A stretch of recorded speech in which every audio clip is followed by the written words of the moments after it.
Hello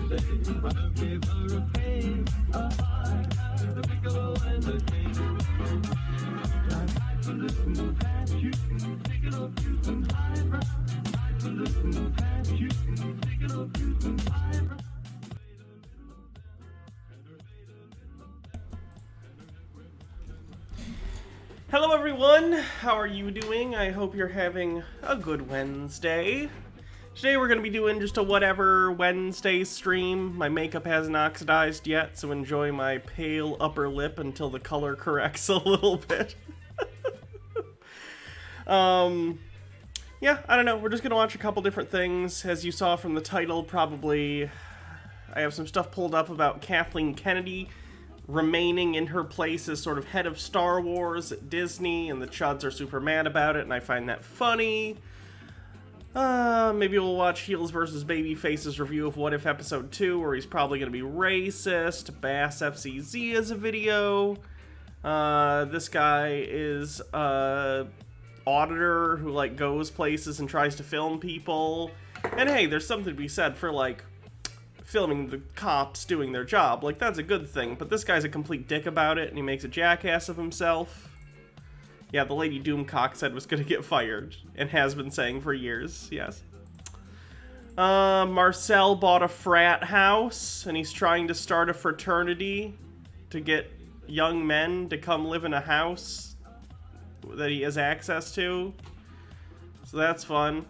And then maybe just some funny videos or something. Or whatever. If you guys send me stuff, I'll consider it. I don't know.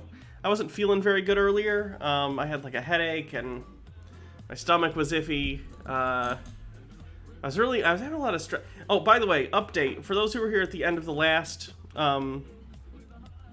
stream. Sorry. For those who were here at the end of the last stream, and know that I was dealing with the court thing. Hopefully that got fixed today. I talked to the Michigan State Police records people, and they should have sent over another copy of the thing that they lost at the courthouse. So hopefully that should be good. I'm gonna have to call them back, the courthouse back tomorrow when I get up to make sure that they did get that email and everything's good. And if that is, then on the 30th, as planned, I will have my official legal name change. So that's good. My ID will no longer say a disgusting name that I do not like. Oh, for those, I guess I should explain for those who weren't here, which is probably most of you. At the end of the stream yesterday, I got a call from the courthouse saying that the background check that I had done, because you need to get a background check done before you do a legal name change, they didn't have it, even though previously they said they did have it, and I know it got done. Because, well, obviously now I especially do, because I talked to the people at the Michigan State Police, so they did have it and they resent it. But I knew they had already sent it previously because they cashed the check, because it costs like 40-something bucks to get the background check done. It's a whole thing. That's the point I'm trying to make. So hopefully it's fixed now. Mike Max with an Instagram link. Turns out a block of cheese was no match for my non-stick pan. What should I try to melt next? Let me know in the comments. And as always, please make sure to follow for more amazing melting videos. I want to eat it. I just want to eat that crispy, slightly burnt cheese now. Akari of Light, thanks for 2 months, says, wanted to send this as a cleanse. Thank you. I think we've already seen this, actually. This guy has other stuff, though. I was watching him the other day, because I think he did the car commercial things. So maybe, even though we've seen the My Pillow one, we'll watch one of his other things for a cleanse. Nick says, I taught myself Bomb Clip in Super Mario 64 for my birthday yesterday, so I had a good day. That's cool. I've never tried to do any of the speed running stuff. I suck at video games. I love video games, I'm just not very good at them. So I usually play on easy mode and just, you know, just have fun. Daddy Sume with 30 bits says, suddenly getting Joe Exotic vibes from Marcel. Mike Mac says, for Tinfoil Tuesday. How Global Puppet Masters created a new world order. Oh, Russell, no. Russell, no. I knew Russell was kind of a new age weirdo since he got clean, but yikes. Austin Rosenberg with a TikTok. What's the word for a way you're sexually attracted only? Oh, great. John Doyle said something on Slightly Offensive. We'll watch that. Andrew Dickerson with 30 bits says, did you see the table? I did. The table's awesome. Alright, let's check out this John Doyle video. What is this? Rate women because you want to convert them. What's that one, TikTok? I got you. You would call that something that begins with a ray and ends with a piss. What's the word for a way you're sexually attracted only to non-straight women because you want to convert them? What's that one, TikTok? I got you. You would call that something that begins with a ray and ends with a piss. I love her outfit. Never in a million years because ew. What's the word for a way? Got you. You would call that something that begins with a... John Doyle's such a weirdo. That's not even... Weirdo makes it sound like he's, oh, that precocious scamp. John Doyle is disgusting. Miss M. Schiffler says, me and my wife used to like watching Hell's Kitchen together, but now it's ruined for me because all I can think about is how bad that grilled cheese he made was. Thanks, Hannah. You're welcome. What would I say my favorite Pokemon is? Eevee. Or, oh god, hold on. Probably base Eevee, but if you would, I want you to have fun drawing it if you are going to do a drawing, like you said. So let's see, what evolution, if I give you an option, if you want to do, like, regular Eevee or... See, the stereotypical trans answer to this question of your favorite evolution is Sylveon, because trans flag colors. But I'll be honest with you, I played Pokemon, what one was it? Where you had the Espeon and the Umbreon. I had those growing up, and I was a big fan of those. So, either Eevee or Espeon, either.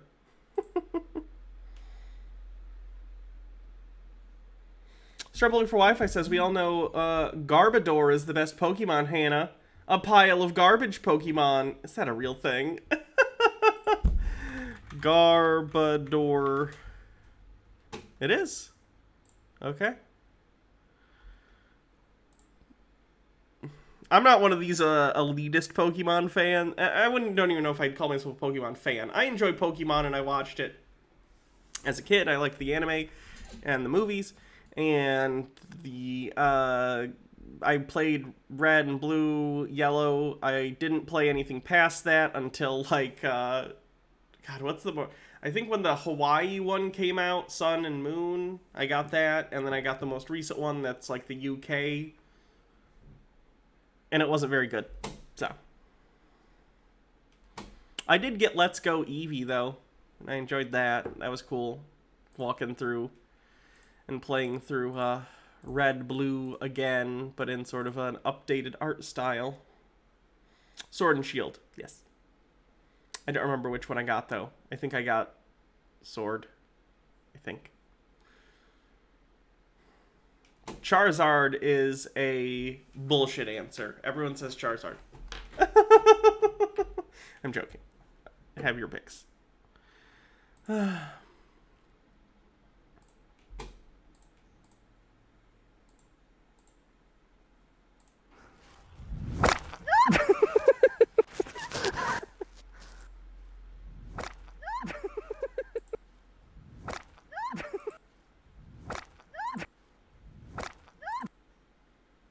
It's a backpack full of mayonnaise.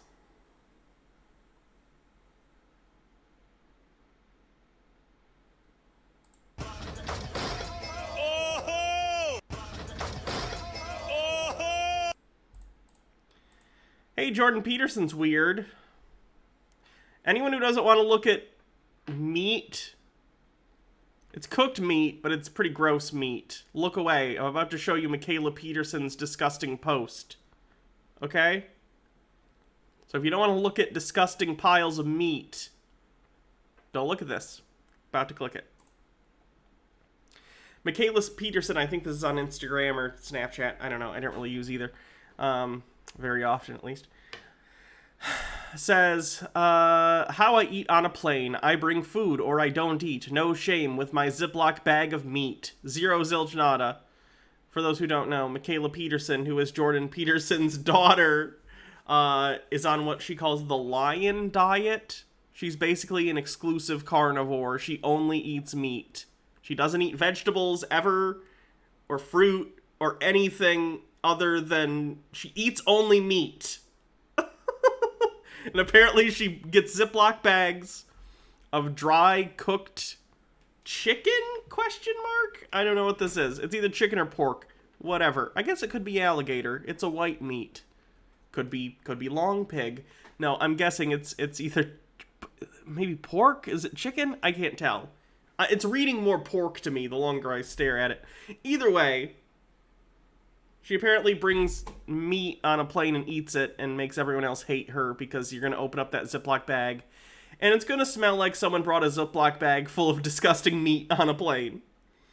Bardlock Moses says, lions sleep like more than half the day. Yeah, it's because they only eat meat. No, that's fine. Morak says, I didn't play Pokemon growing up because my parents thought it was satanic.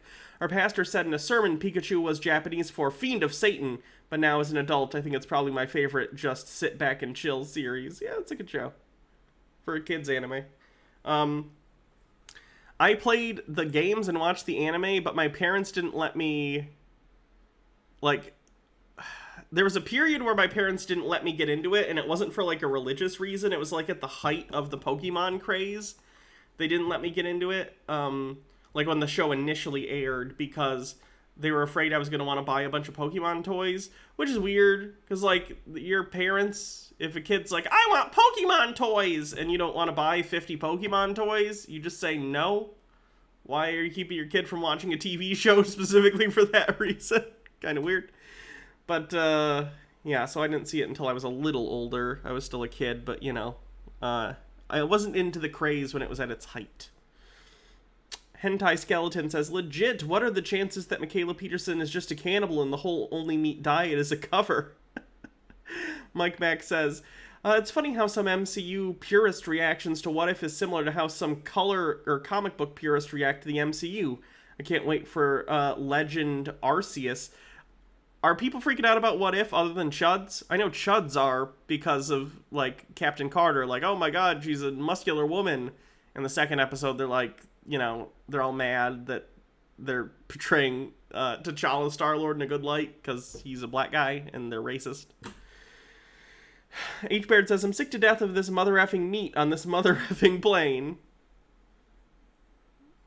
Oh god. Jordan Peterson had this interview recently that's just fucking bonkers. Let's listen to some of it. Women are oftentimes say, I'm opposed to war, but she's much more likely to fall in love with the officer and a gentleman than she is the private and the pacifist.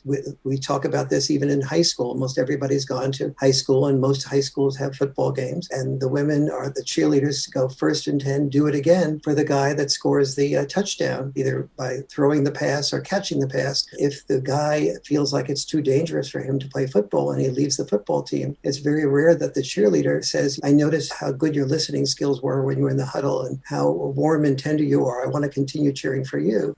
This is like a 60-year-old man, maybe 50s, I'm bad at judging people's ages, who's obsessed with the dynamics of high school relationships and extrapolates that out to the entirety of human behavior.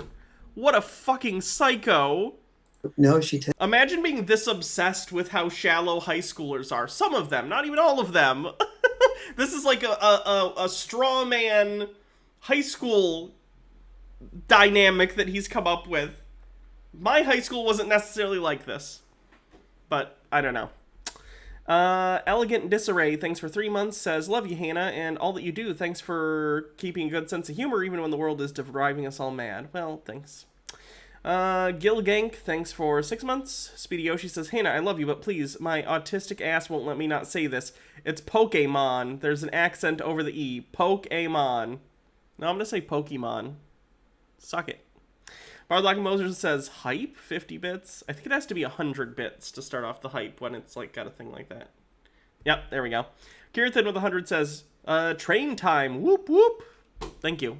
And we just started a hype train. Tends to cheer for his replaceable part. Another number 7, risking his life with a concussion or a spinal cord injury. This is non-trivial behavior. I mean, the football example is particularly interesting, especially because it's such a trope in American popular culture. Everybody knows the story, right? But what's so interesting too is the men on the team will elevate their best player to the highest position of status, despite the fact that they all take a hit in terms of sexual attractiveness by doing so. Again, these are people in their 50s who are extrapolating high school social dynamics to adults and think this is like a truism. What the fucking fuck? I mean, maybe being on a winning... Mike Mack says, some people are nitpicking on the changes that What If does, even though that's the point, and these are different universes. Like, can you give me a specific? I guess I don't understand. Epiphany Jane with 100 bits, thank you. Team elevate. Here's Evie art, just finished of my son's Eve. Or of my Sona Eve. Sorry, my son's. Sona, my bad, I apologize. Cute. I like the different eye colors.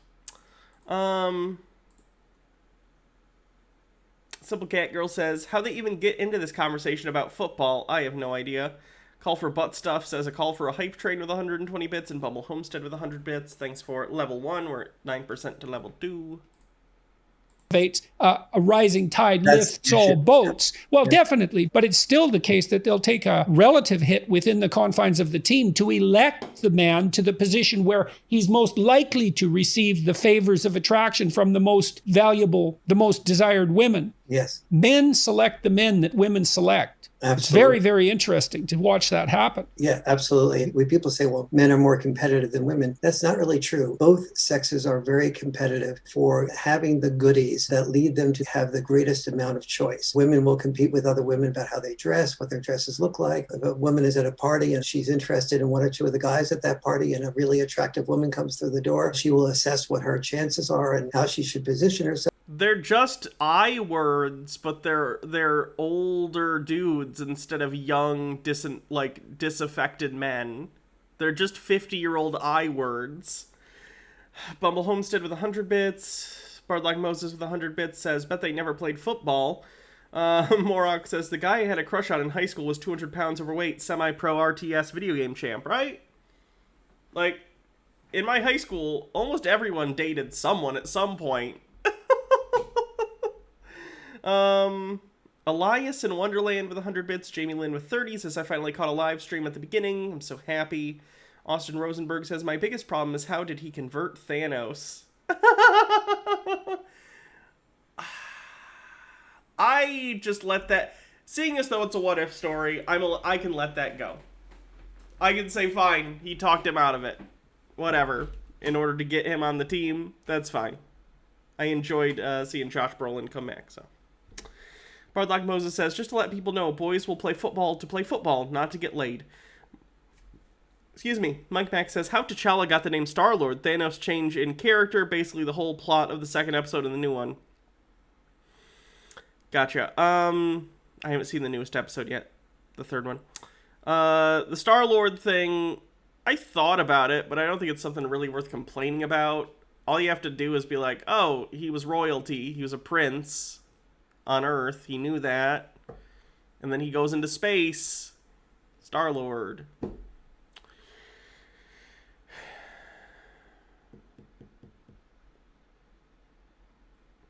They're just salty. The cheerleader they liked didn't like them back. It really sounds like it, doesn't it? A call for butt stuff. Thanks for more bits. Kirthan says, I'm marrying the nerdy robotics math team Magic the Gathering playing trans girl from high school. Rad. Jamie Lynn says, if I may ask, what's the theme of today's stream? Whatever. There isn't a theme. It's whatever Wednesday. We're just watching whatever.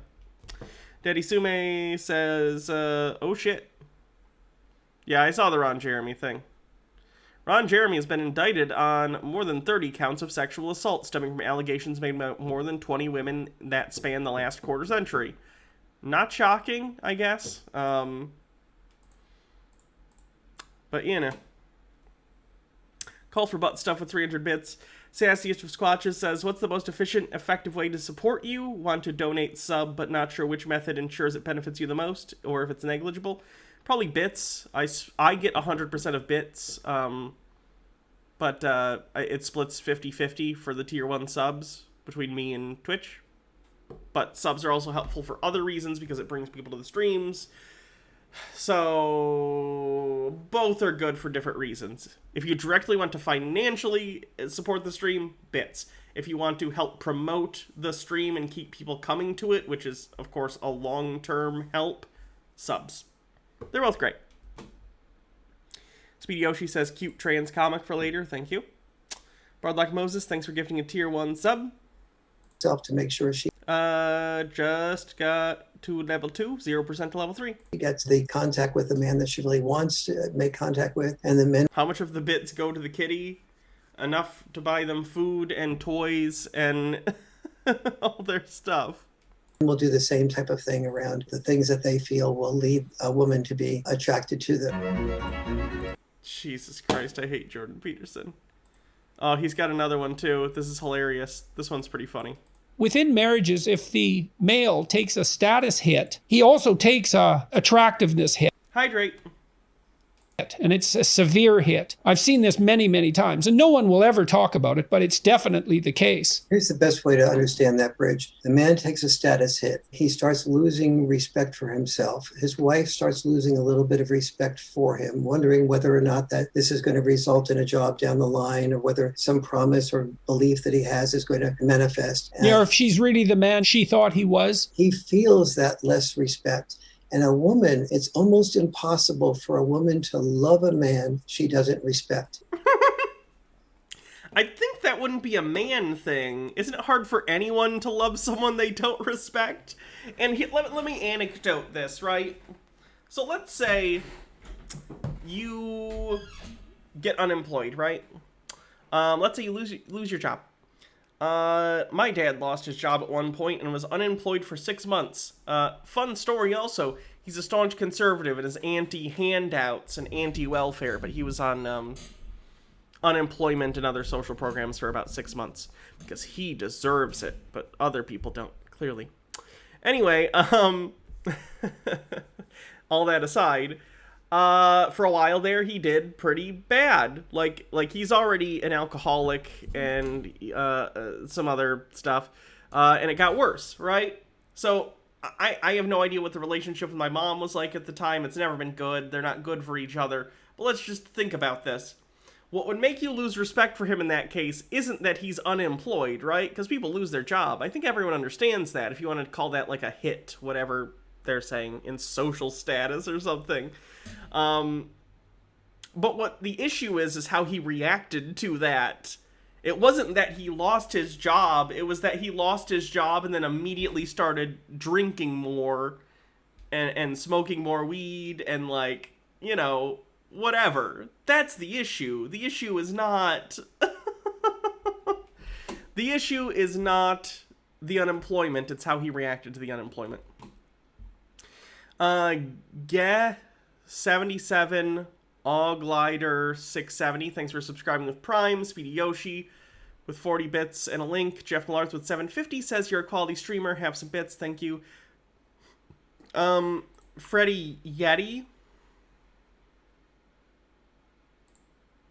Sorry.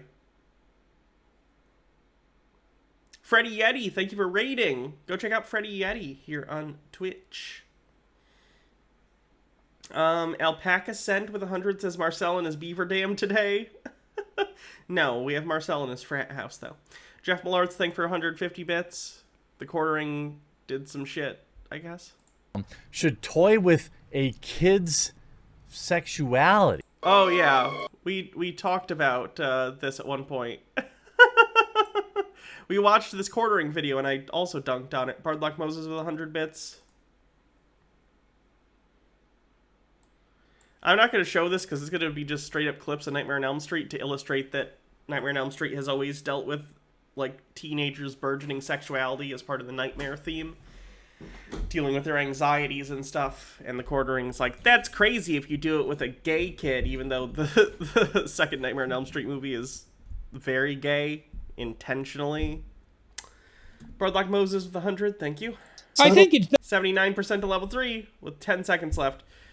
Just Belmont with 450 bits brings us to 100% with just seconds to go. Thank you. Yeah, the opposite is true too, but maybe the grounds for respect differ. The grounds for respect differ, Yeah. and also there's more flexibility with a man on the respect issue. There may not be more flexibility in terms of first falling in love. On the beauty issue, women have their burden they have to live up to as well. But on the respect issue, it's very challenging. If a woman begins to lose respect, she begins to lose love, and men sense this, and therefore they oftentimes brag or boast or overstate their potential. Or a lot of men, I'm not trying to generalize. How do I phrase this in a way that isn't a generalization? I guess in some way it's always going to be a generalization, but I have noticed a thing that certain men have a problem with ego. A lot of men tend to have big egos, and they feel the need to constantly inflate them, otherwise it reveals how insecure they really are underneath. And I'm not saying women don't also have insecurities and envy people, of course. Everyone has insecurities. But there's a specific way that I've seen certain men handle their insecurities where they overcompensate in a really unhealthy way. Simple Cat Girl says, wait, is this a debate? No, they're just talking. They're just two older dudes talking about how they think women work. In order to be able to make themselves attractive. We see this in so many levels. On the Lois Lane level, Lois Lane had no interest in Clark Kent, but she fell in love with Superman. That's not even true! Is the last Superman comic they've ever read, was it literally like a Simon & Schuster comic? Have they ever read a Superman comic?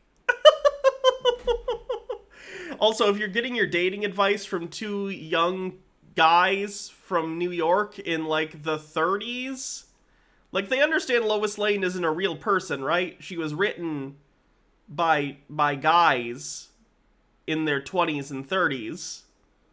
Like, she's not real. She's a depiction of a woman written by men in the 30s. The Amazing Physicist says, God damn it, Hannah, do I make it rain here or Surus? Back to lurking. Here, always here. Maybe give Surus something, okay? He deserves it. Thanks for the bits. Hydrate. Yeah, Baja told me I'm smacky. I'm sorry. I will try to de-smack. Hydrate. Men in their 30s or the 30s? Both? I actually don't know how old the creators of Superman were at the time. Hold on. Superman creators. But it was in the 1930s. Siegel and Schuster. What did I say? I said Simon and Schuster. Siegel and Schuster. That's my bad. How old were they when they made the comics? I'm smacky. I'm sorry. I'm trying not to do it, but it's hard. Jerry Siegel and Joel Schuster met in 1932 while attending high school. In 1933, Siegel published a short story in his magazine called The Reign of Superman, which is a different character than the Superman we know. Amazing Physicist, thanks for gifting 10 Tier 1 subs. What a baller. Raining down the subs. Thank you. So let's see. They were in high school in 1932. And then they invented Superman in 1933. So literally these were like 19-year-old boys in the 30s. In the 1930s. And that's Jordan Peterson and this guy's standard for depictions of women that are realistic. Right on. Smack. Again, Amori Miku says Action Comics number 3 had a more nuanced take on women than this Lobster Man discussion. Starbowler for Wi-Fi says that's not what Baja meant by smacky. Hannah inserts cheek clapping sounds. 115% of the level 5 hype train. Thanks, everyone. Once she fell in love with Superman, she wanted Superman to be able to cry and express emotions. But the man who did cry and Superman absolutely cries and expresses emotions. Express emotions and feelings and sensitive, Clark Kent, she has zero interest in. That's absolutely untrue. She does like Clark. What? Like, that's such a key part of the character that they, in the 90s, they made an entire TV show about the tension between Lois and Clark and also Superman. It was called Lois and Clark. Dean Cain was Superman.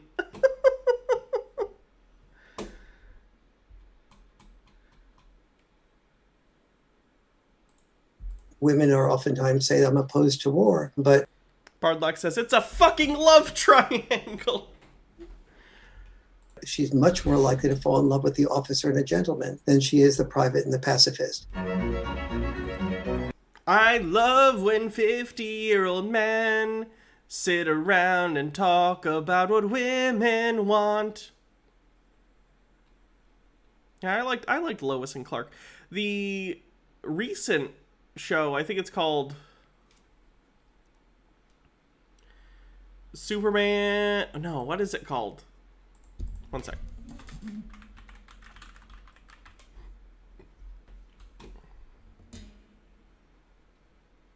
Superman and Lois.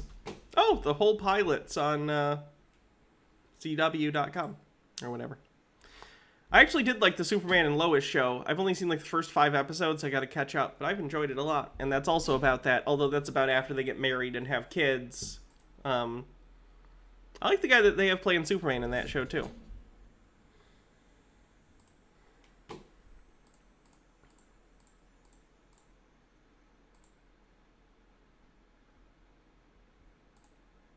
Welcome. There you go. God, I wish you would have busted your ass right there. Nice to meet you. Have a seat. So I can already tell I'm gonna hate this. Hi guys, thanks for coming. Since you guys are millennials, Let's stop you right there, Potch. I am not a millennial. I mean, no offense. I love the Pepe Le Pew look. Yeah, you see what I mean, Potch? They don't even know who Pepe Le Pew is. Yeah, he's a cartoon rapist, darling. we want to get your honest reactions to a possible TV ad we might use to introduce the all-new 2016 Chevy Cruze. It's designed specifically for you guys. Are they living in the bottled Kryptonian city? It's called Candor. Get your facts straight. What does that mean? It gets easily offended and complains about everything? First of all, the oh God. I hate that joke. The Egg Sitter Cushion, an amazing new flex cushion that supports your backside and spine so well you can sit on an egg without breaking it. Incredible! Why would I need to do that? You want me to sit on this egg? I'm not gonna sit on that egg. Okay. Is it gonna hatch or what? I can't believe I'm doing this. I don't even feel it. Oh God, I think I just heard a chirp. It's either that or a cry for help. It didn't even break. You know, I'm telling you, right? That's a fake egg. Oh, I was wondering about that. No way. Now that's a good cushion. No way that stupid little blue thing is gonna keep that egg from cracking all over my ass and then me walking around the mall with egg yolk on it for the rest of the day. I just saw a guy in Brookstone who looked like he got butt fucked by Humpty Dumpty. I really hope that was you guys. Did it break? No, look. Oh my, that's crazy. Where do I get one of these cushions? And the Oscar goes to Ethel. I'm not gonna sit on the egg. It's gonna crack when I sit on it, I guarantee it.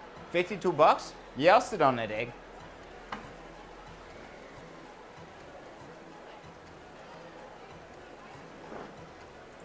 Holy shit, it didn't break. I feel like I laid that egg. They actually did it. Look at that. Hey, how you like your eggs? Scrambled, over easy, or farted on? It's just super comfortable. I mean, it literally feels like I'm floating on air. I'm starting to work up an appetite. You guys got any bacon I can sit on too? Maybe croissant? I hear this is how Denny's chefs prepare their eggs.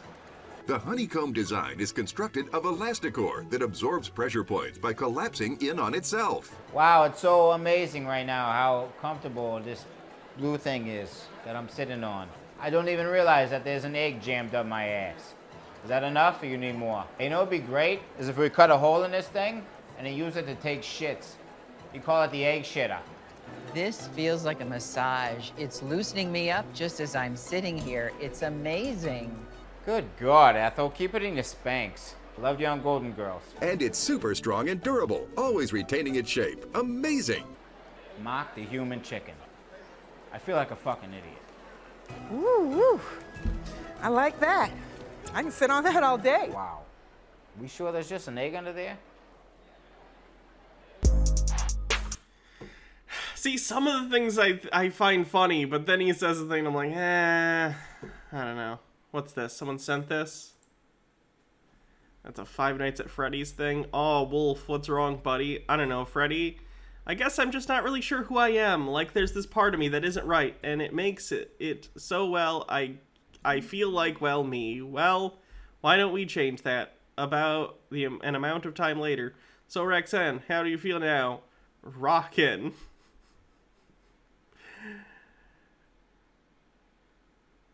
I like trans comics. A Five Nights at Freddy's one makes me feel weird, though, considering the creator's political slant.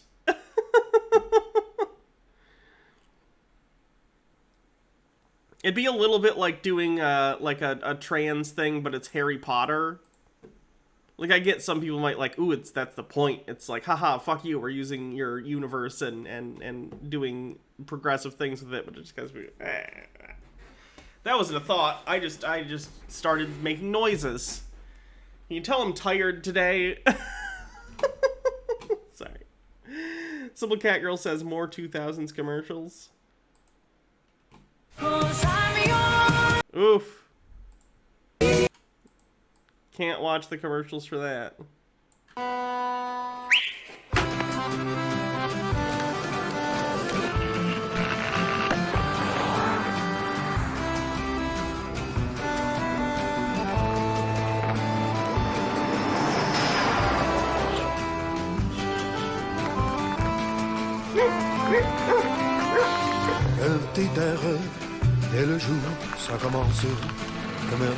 Have you guys had Chef Boyardee lately?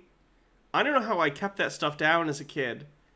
It's like the lowest quality meat in ravioli covered in basically ketchup.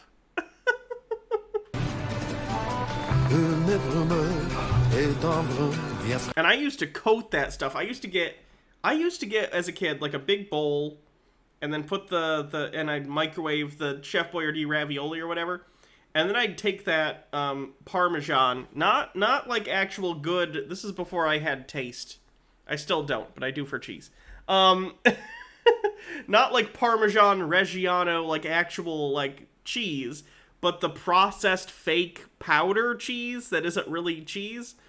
I would like put so much. I'm telling you, I would make like 30% of the volume of the Chef Boyardee ravioli, the awful powder cheese. It's so bad. It makes me want to gag just thinking about it. What do you want for dinner?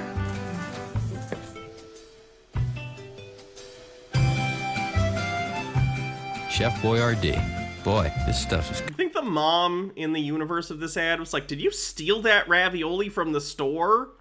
And the kids would be like, no, Mom, the ravioli rolled from the store to me magically because we're in an ad. And the mom's like, oh God, we need to get you help. Alpaca sent with another link. I don't know how much commercial stuff we're gonna do. It's nice. We've seen the House Hippo one. Good. Thanks, though.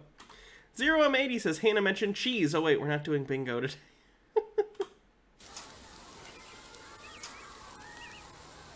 Go meat! Go meat! I said a beef hot links! I said a beef! I'm so glad. Do you know this is the most ads I've seen in years. I don't watch ads anymore.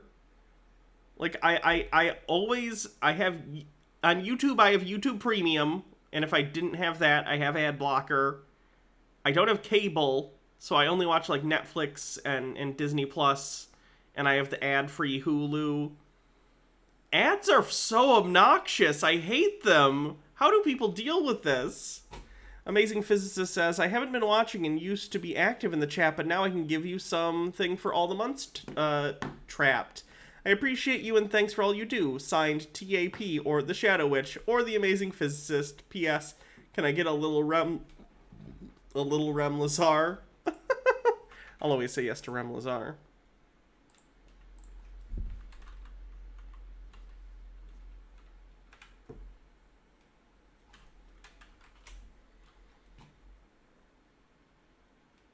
Stromboli says, sorry if it's a repeat for the stream.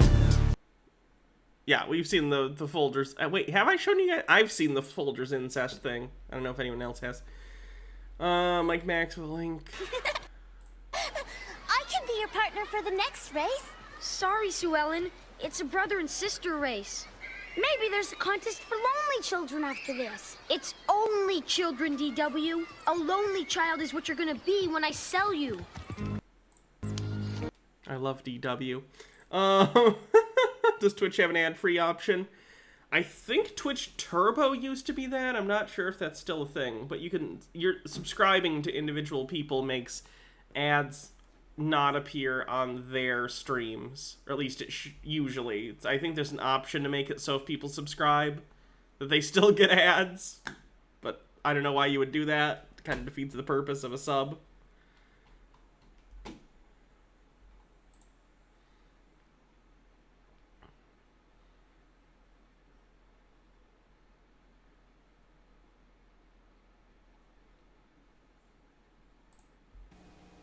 From within your mind, no one else can find but life that you inspire. From another place, not from outer space, from some place even higher.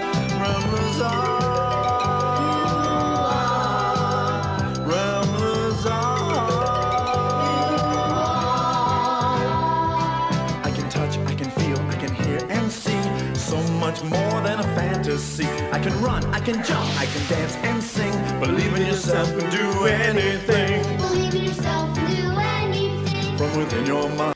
If for some reason I was ever kidnapped and forced to do some sort of drag performance, I would choose to do a Rem Lazar song. I don't know which one. And I would dress up like a drag queen version of Rem Lazar. Fact. Beef hot links. I said a beef hot link. Oh, I hate it. Call this clean it up? Sir, no, sir! We used this other sweeper, used it just today. We figured every sweeper was the same. No way! You should have used a Swiffer, boys. It's the better kind of... Oh, yeah. I don't like this commercial. This isn't... I think this is an Axe body spray commercial, if I remember correctly. When a cold chill begins to burn at your very soul, that's the sweet touch of... Because they had come out with, like, a chocolate themed Axe body spray or something. Have a good night, Amazing Physicist. Hope to see you soon. Oh, when just a drop of a name begins to sting your very toe, that's the sweet touch of love. Oh, yes, it is. Just the thought of not seeing you would blow my mind. Oh, that's the sweet touch of love.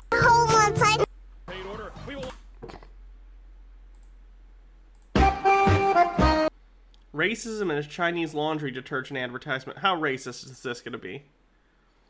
Oh, it's one of those where it's a black guy and they're going to be like, our soap is so clean, it'll wipe the black right off of you.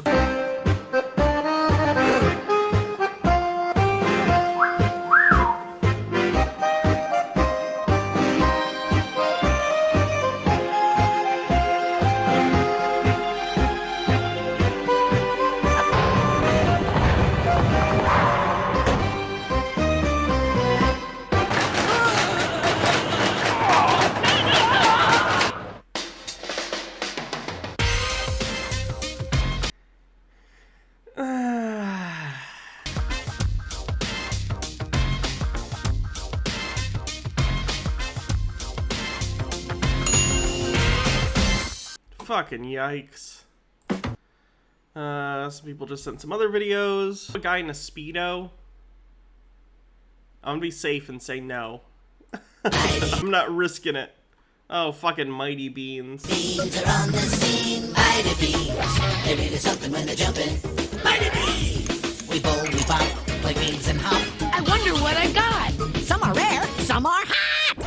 beans.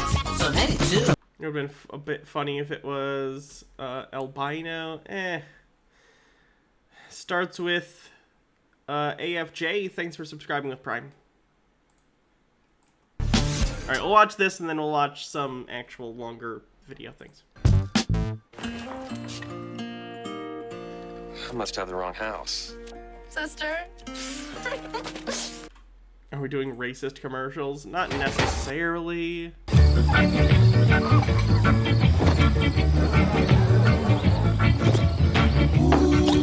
It's another sculpture. It's another sculpture.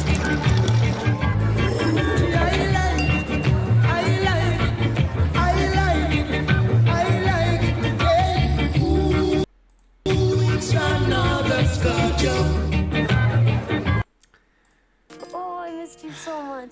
They waited up all night for you. Real life minions. You know. It's a long way from West Africa. Oh, coffee. He's here. I brought you something from far away. Really? Oh.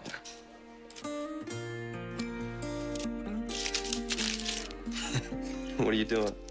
You're my present this year. Okay, so far that was a real commercial that happened. I don't know if anyone remembers. That's a real commercial, and they're brother and sister. See? I smelled it. He's back. Ryan, you have to leave. What? What are you guys talking about? We know what's going on here. We know you're trying to each other. What? No. Oh, please. Brothers and sisters don't look at each other like that. He sent you to West Africa for a reason, Ryan, to separate you and your sister. You're crazy! Oh, yeah? What's this? He's my present this year. Jesus Christ. Okay. We're Oh my God! Oh my God! I'm your son, and I'm in love with your daughter. Oh, Ryan, what is in that box? What's in the box, Ryan? It's mine. Give it.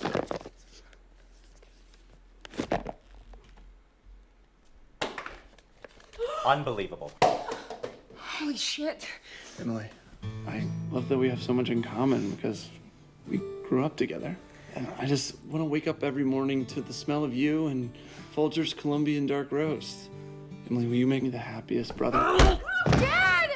Get off of him! I love him! No! No! Stop it! Stop it! No! I just want to my brother.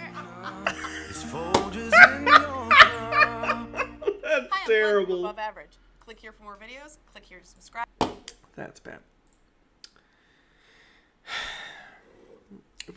Felix Night Owl says, can I get some quick like advice? I had plans to go to school in Australia for comp sci, but my dad is getting a bit older and he'll be alone if I move away.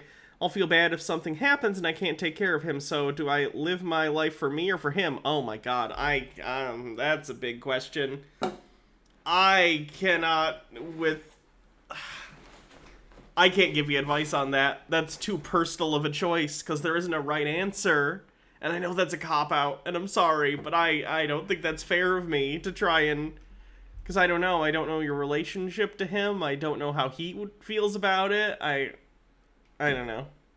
Not to mention, I have a terrible relationship with my father. He was abusive, so anything I say is going to be colored by that. And you probably have a good relationship with your father, so I'm the last person you want to ask. That's for sure. Mike Max, thanks for bits. With a link to this.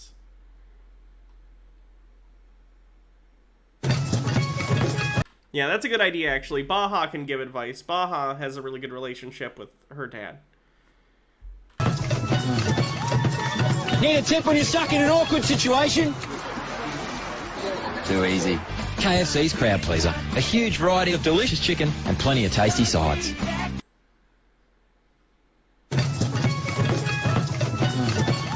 I mean, is it unintentionally racist? For sure, but is that even a stereotype that for one thing, in this we're talking about, like, I think that they're supposed to be Jamaican,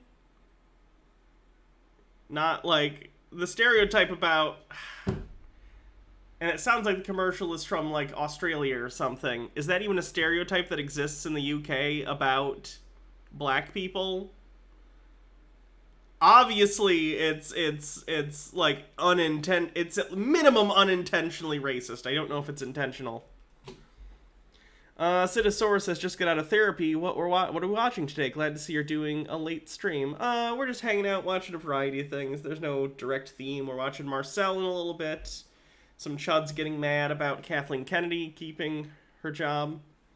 You don't have that here. Accidental yikes. Yeah. Everyone loves fried chicken. Fried chicken's delicious. Unless you're vegan or vegetarian, of course. But people who eat meat enjoyed the fried chicken. It is good.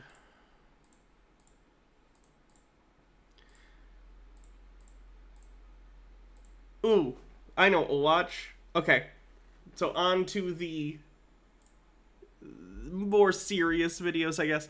So Doomcock is his name. Goes by Overlord DVD here on YouTube because DVD stands for Dictor von Doomcock. It's his fake, it's his parody, I guess, of Dr. Doom.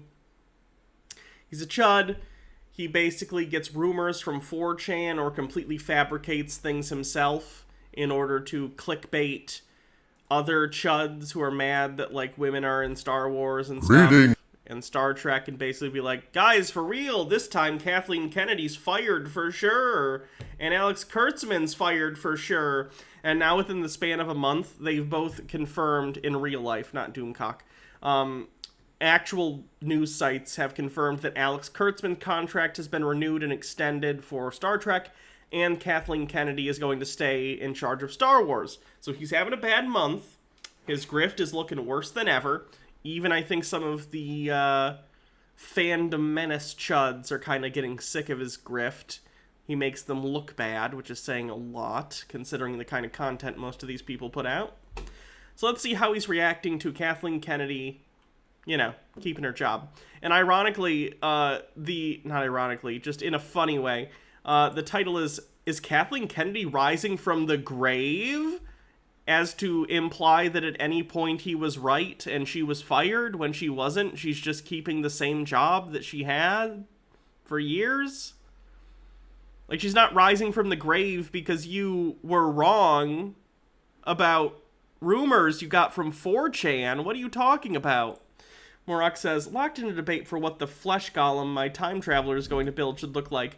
Should it look like the zombie idol Yugiri, or like 7 of 9 during her time in the collective? So hot versus cool. I'd go cool.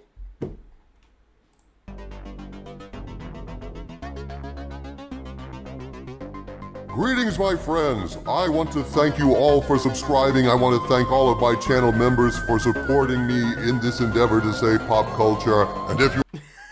to save pop culture. If every single piece of pop culture ephemera is not directly directed and made for me, the middle-aged white man who still has copious amounts of Star Wars toys... I shouldn't say that. I have toys too. I get it. Enjoy your interests. I don't really give a shit. But the point I'm trying to make is these people, 99% of pop culture throughout of American history has been designed specifically for them.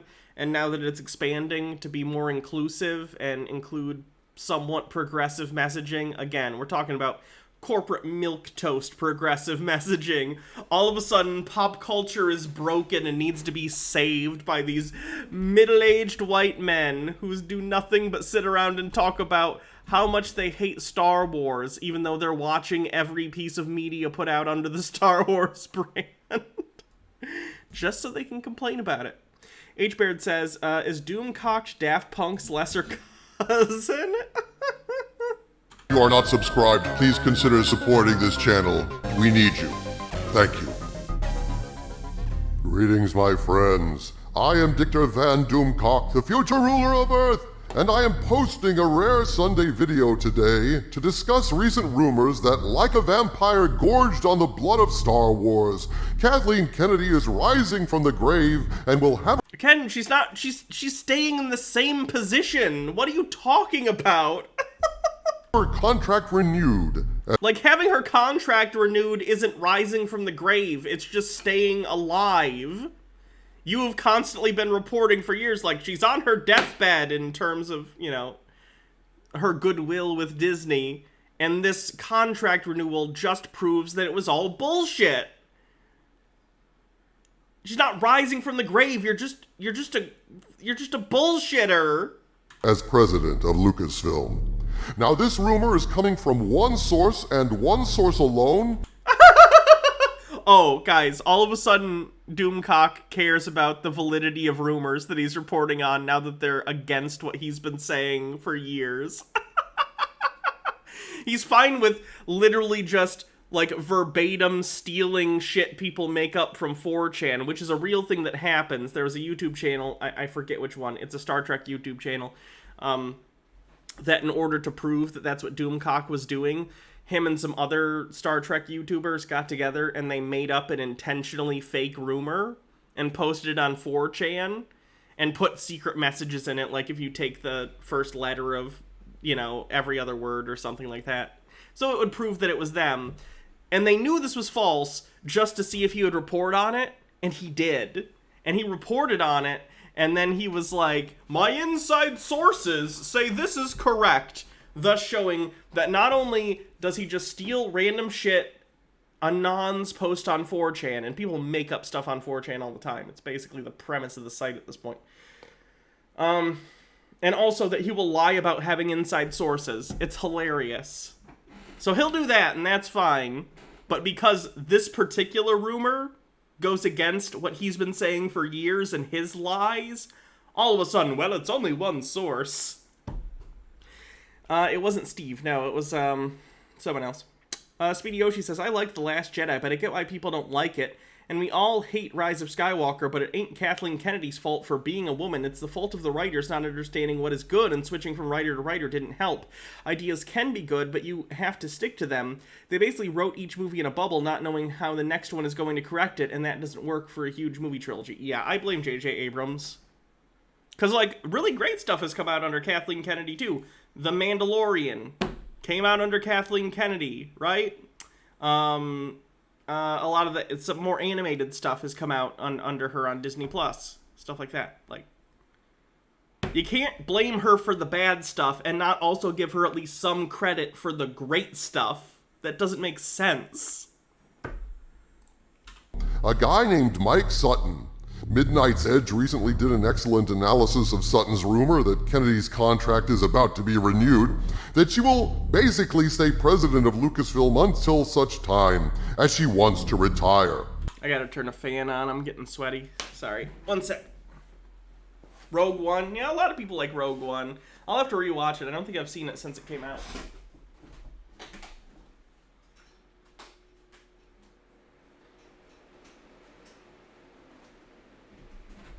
Hopefully the background noise isn't too bad with the fan.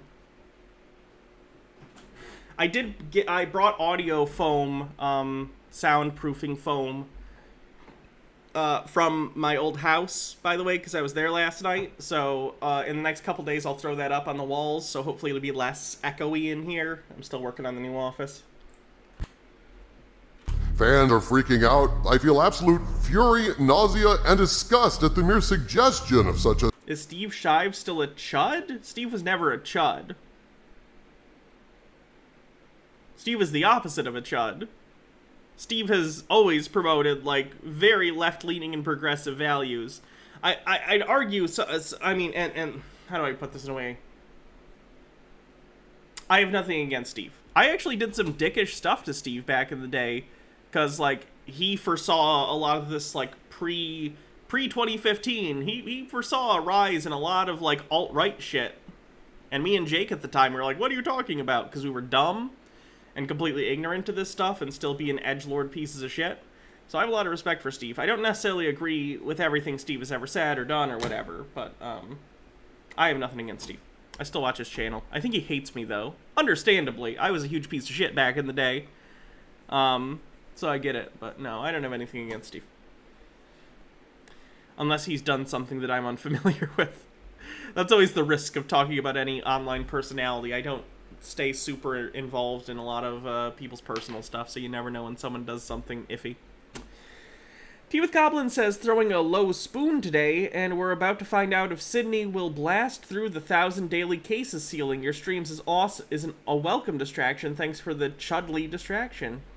Well, thank you. I hope that you are staying safe.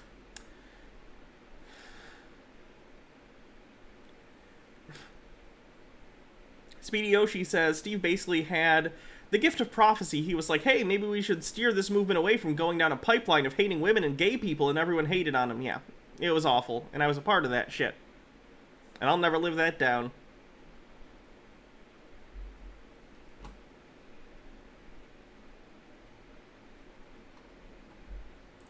He makes really good Star Trek content now, though. I'm sure he does other stuff too, but I watch his, like, Trek Actually stuff, and it's pretty good. The thing. And so I spent a chunk of time yesterday when I'm usually just resting up from my Friday Night Frolics live stream. I gotta get something to blow my nose real quick. I'm blocked up.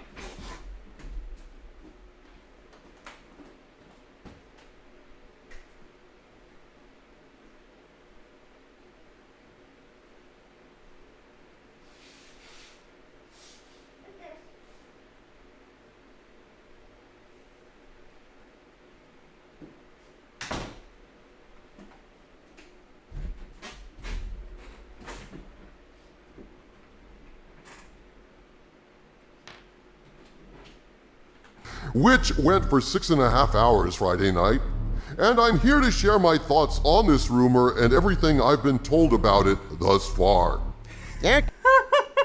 Why be? I feel like, and again, maybe the rumor's not true. Again, it is a rumor so far. But the reasons Doomcock is gonna be skeptical about this rumor has nothing to do with the fact that it's a rumor. He's promoted blatantly false and fabricated stuff before, and said his inside sources that don't exist said it's real. The reason that he is bucking against this rumor is because it makes him look like a jackass. Because he's a jackass. Could not possibly be a nastier rumor out Hydrate. there. The notion of Kennedy's career rising from the grave is a hot... Again, why is he framing it right? She's been the head of Lucasfilm since Disney bought it. She was not in any metaphorical grave. What are you doing? Daddy Sube says, we have a troll in chat. Want to make them look like a jackass. Hold on. Who is it?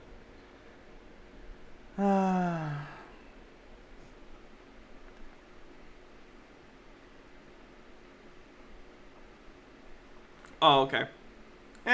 Leave him be for now. Let's see what they do. Oh, no, they use the R word. Fuck them.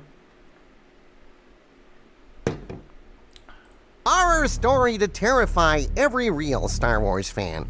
That it is, Harvey Cthulhu. Now let me be clear right up at the front. If Kennedy is back as president of Lucasfilm... She's not... She literally just... What do you mean, back? Sorry, Speedy Yoshi. Speedy Yoshi says, the one thing I know about Star Trek is a year or so ago I walked in my dad's room and he was randomly watching TV. A Klingon turned on, like, the holodeck or whatever, then started making out with another male Klingon, and I was like, damn, I'm jealous. Alright. I can't say I remember that episode.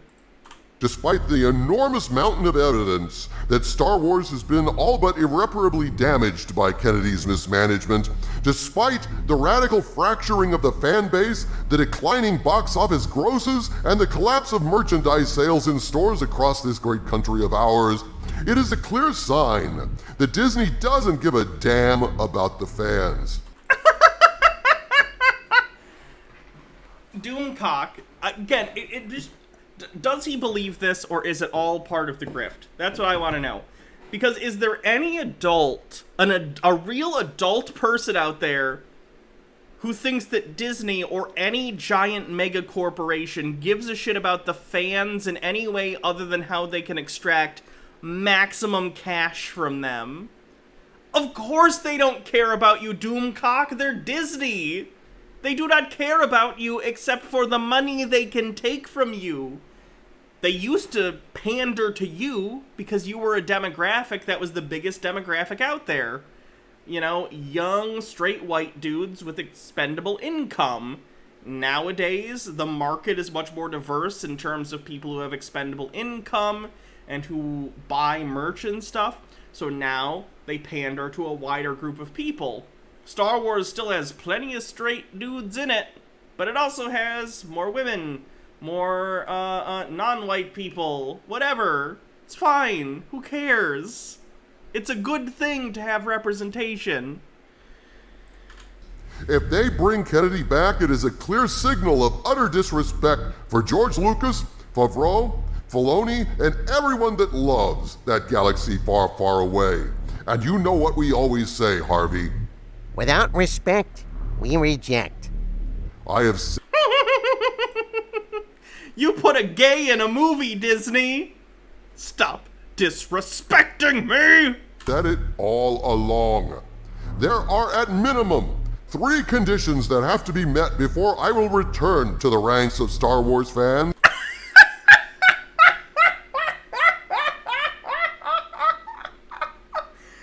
This is the weirdest cope I've ever seen. Like, he gets a rumor across his desk, and from what I understand, this is a more credible rumor than most of the rumors he typically serves up. Again, could be false. I didn't really care either way who's in charge of Lucasfilm. I'm not the biggest Star Wars fan in the world.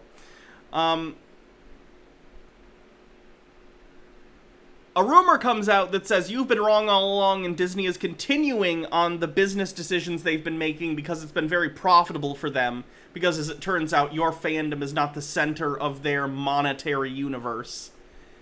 You discover that, in fact, all of your anger has been in vain because they do not care about you as an individual consumer. They care about trends and who they can extract maximum capital from, and you are no longer the center of that economic universe.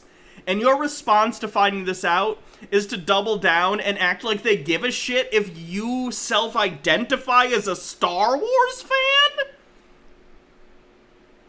What are you doing, Doomcock? This is pathetic. And until all of these conditions are met, my wallet will be closed to all things Disney. Those conditions? 1. The sequel trilogy must be erased, or at the very least rendered officially non-canon. Disney! I wish I had a mask to put on to make fun of him. Disney!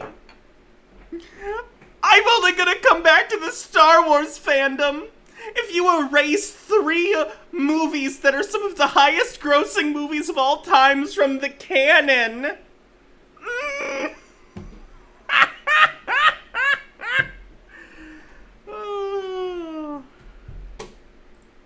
Like a bad dream or a psychotic breakdown.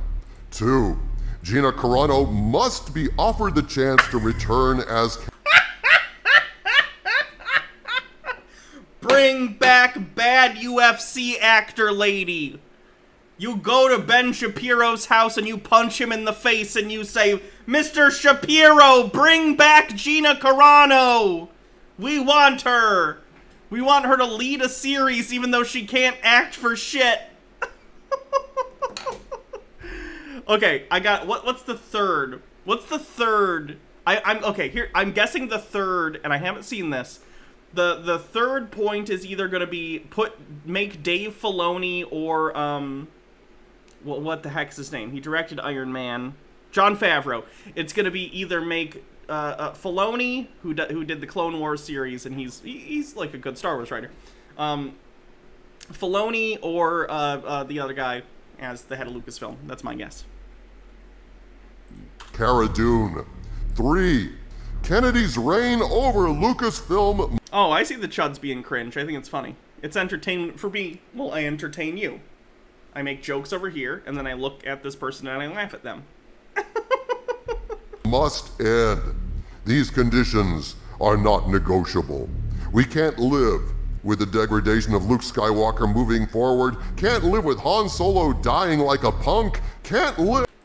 Han Solo was killed by his son. Like, I don't like, what's the last film called? Rise of Skywalker. Rise of Skywalker, shit. But I like Last Jedi, and I like The Force Awakens. They're individually entertaining films that I like, but, like, they just don't work as a trilogy because they didn't think it through, like, at all. But there was no issue with the way Han Solo died. That's fine. That's an interesting end to his story, that he was killed by his own son trying to bring him back to the light side of the Force. I don't have an issue with that. Plus, honestly, Harrison Ford didn't want to be fucking playing... Harrison Ford didn't even want to be playing Han Solo by the time they did Return of the Jedi. He wanted to be done. He wanted to be dead.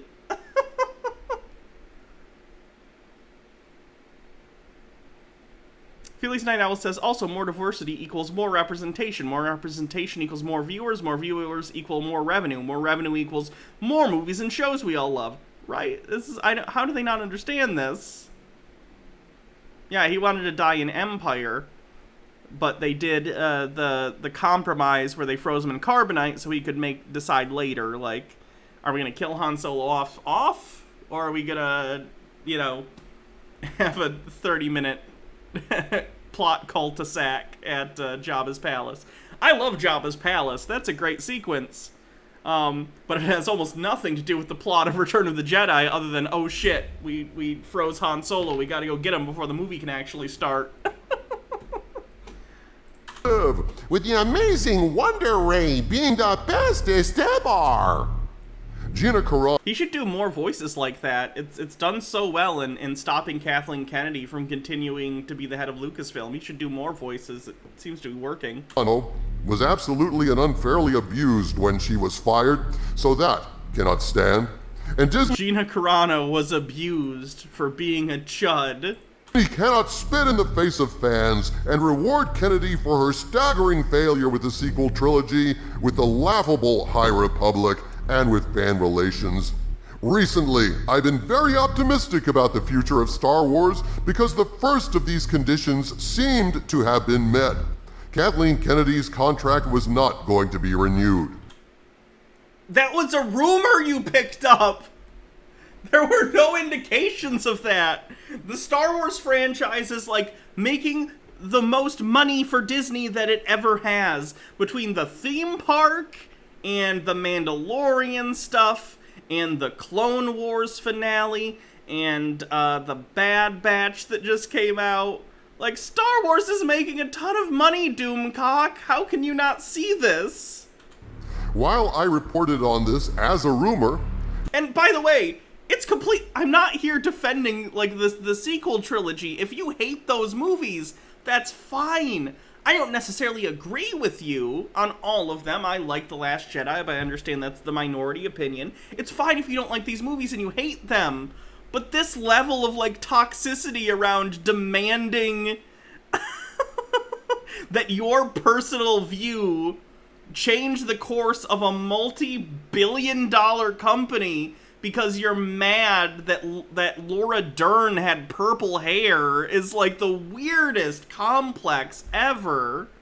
Like, did whoever Doomcock is in real life, clearly when he was a kid, he did not get told no nearly enough. Did his parents just give him everything he wanted for any reason? The entitlement is so weird. Mike Mack says, this guy is so alpha that he disguised his voice and his face. So manly. Daddy Sume says, so Doomcock is Peter, right? They both seem just as gullible. Morak says, as I understand it, Harrison Ford didn't want to be Han Solo in the first film. He was an out-of-luck actor who was on set as a carpenter, and threw his hat into the lot because he wanted better work. He wasn't interested in the film. He wanted anything at the time. I don't think he was a carpenter on set. I thought he was doing contract work and he was working on George Lucas's house. And in their discussion it came up because I think they were already friends. And then he hired him.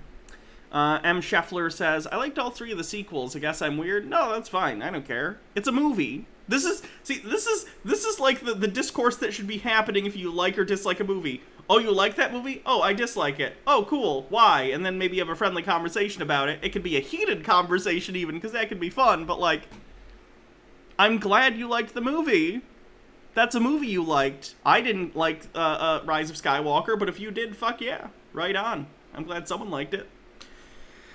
Citosaurus says, I want a Knights of the Old Republic movie. That would be badass. I thought I heard a rumor, and again, I'm doom-cocking here by doing a rumor. I thought they were working on some sort of Old Republic project. I don't know if it was a Disney Plus show, or if it was going to be a movie, but I thought there were some rumblings about that. MN Broodwitch says, Jar Jar Binks just made me feel uncomfortable and annoyed the whole time. I know you said it was accidental caps, but I liked that it was in all caps. It made it seem that you were very distressed by Jar Jar Binks, which is pretty fun. Daddy Sume says, I think we can all just agree that The Phantom Menace is the worst. Duel of the Fates is great, but that's it. I can deal with The Phantom Menace. I can watch The Phantom Menace. I cannot watch Attack of the Clones. Attack of the Clones is the worst Star Wars movie, in my opinion. In my opinion, it's the least watchable. You could argue maybe Rise of Skywalker is worse in, like, its purpose of wrapping up the sequel trilogy and kind of putting a thematic bow on it. But I think that's more watchable than the Clone Wars, or whatever that movie's called. Star Wars Episode 2. Attack of the Clones. Clone Wars was the TV show. Citosaurus says, I would prefer another single-player game, but I'd taken a movie or show. I love those games. I never played them. It seemed to be a rumor that had consensus among all my sources. It lined up... His sources are 4chan. H-Baird says, I don't like Attack of the Clones. It's coarse and irritating, and it gets everywhere. With the facts and the analysis of the best minds out there. I don't think the best minds out there are people who spend their time on the internet watching a cacophony, an endless stream of vitriol come out of Doomcock, where every video he's just like, I love Star Wars so much that I hate it. Midnight's Edge, Cameron Pashaw, my Hollywood Spies, my source inside Lucas... His Hollywood Spies and his source inside Lucasfilm, which is definitely real, guys. Watch, he actually does have a source inside Lucasfilm, but it's like the janitor. Nothing wrong with being a janitor, by the way, but you probably wouldn't make a very good inside source for executive decisions being made. Daddy Sume says, WTF, go play Knights of the Old Republic. It's one of the best deconstructions of a setting ever. Seriously, play it. The Sith Lords is on Steam for $5. I actually, okay, let me be real. I tried to play it. It has not aged well, mechanic-wise. I couldn't get into it. But I have not played through it. But I played through, like, the tutorial, and I was just like, no.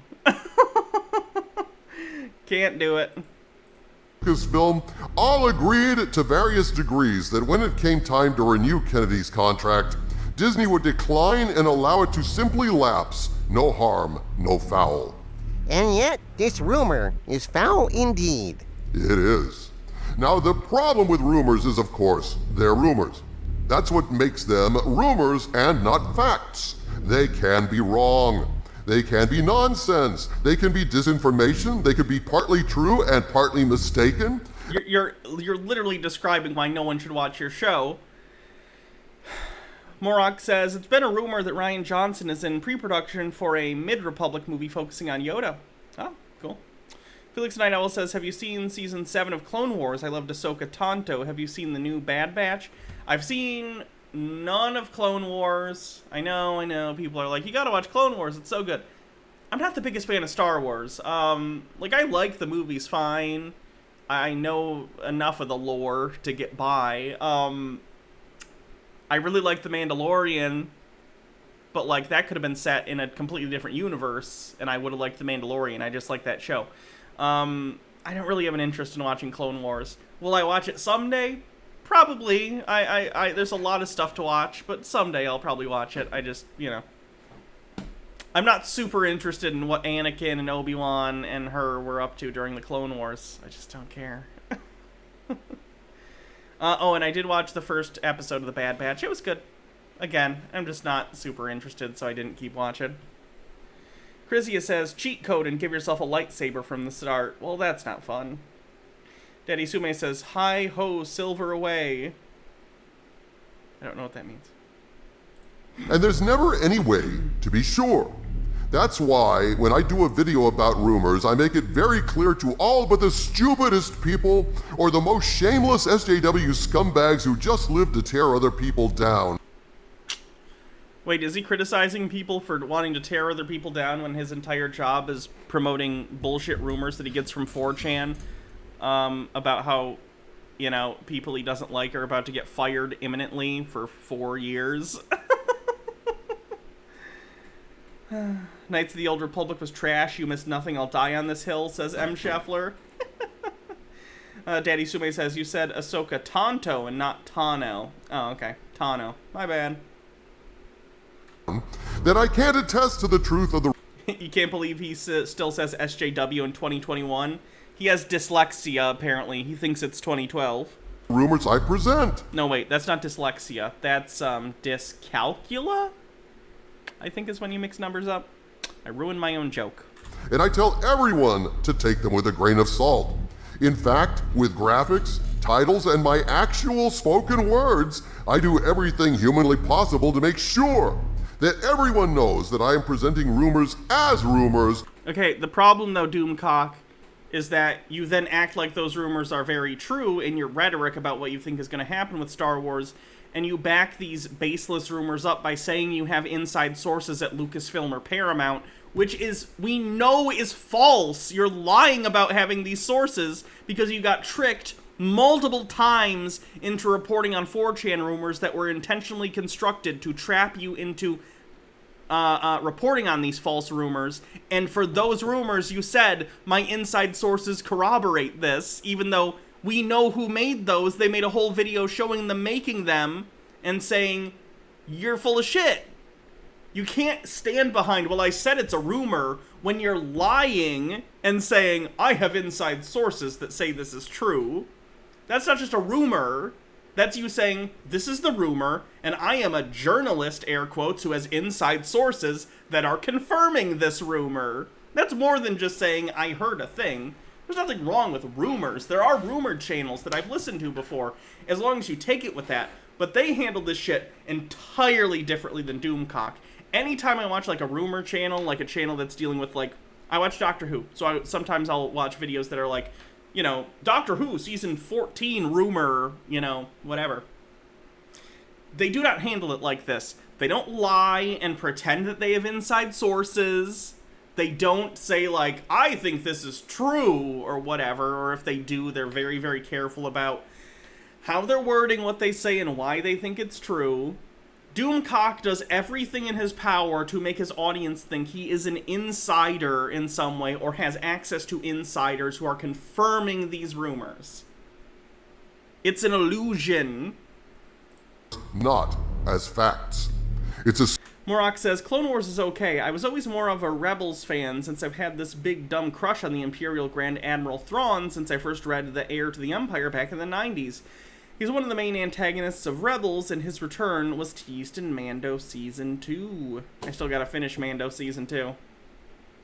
Especially difficult reporting rumors because these studios are not our friends. And they will absolutely try to distribute false information, sow discord, and foment confusion among... Yes, the multi-billion-dollar corporation definitely knows that your rumor channel about them exists, and they're intentionally leaking false information to make you look bad. If they wanted to make you look bad, they'd just promote your channel. Have you seen your videos? Among fans. Daddy Sume says, this is great, Hannah, with a link. Joke on Twitter about ivermectin, and they are coming for me in the comments. They're letting me know that ivermectin is in fact safe for human consumption. It's not just a horse pill. It's just that people are taking the wrong dose. I want to be very clear about something. I hope ivermectin is the cure for COVID for 2 reasons. 1, we'd have a cure for COVID.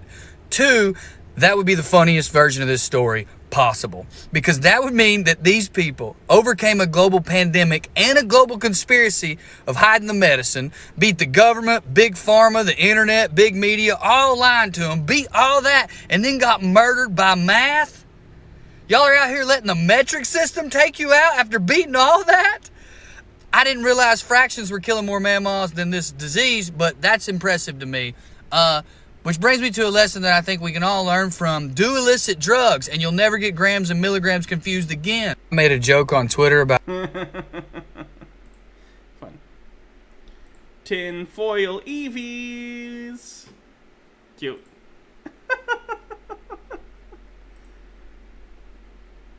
Thank you. I'm 99% sure I can't use these as emotes because I don't own Pokemon. But they are very cute. Thank you.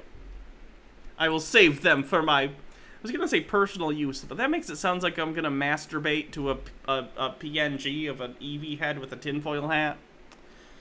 And I'm not going to do that. So it's no surprise that rumors and counter-rumors will swirl about, trying to drown the marketplace of ideas with faulty data and... What if I catch that particular Pokemon? Ah, someone else has a Pikachu thing. It's definitely... Hold on.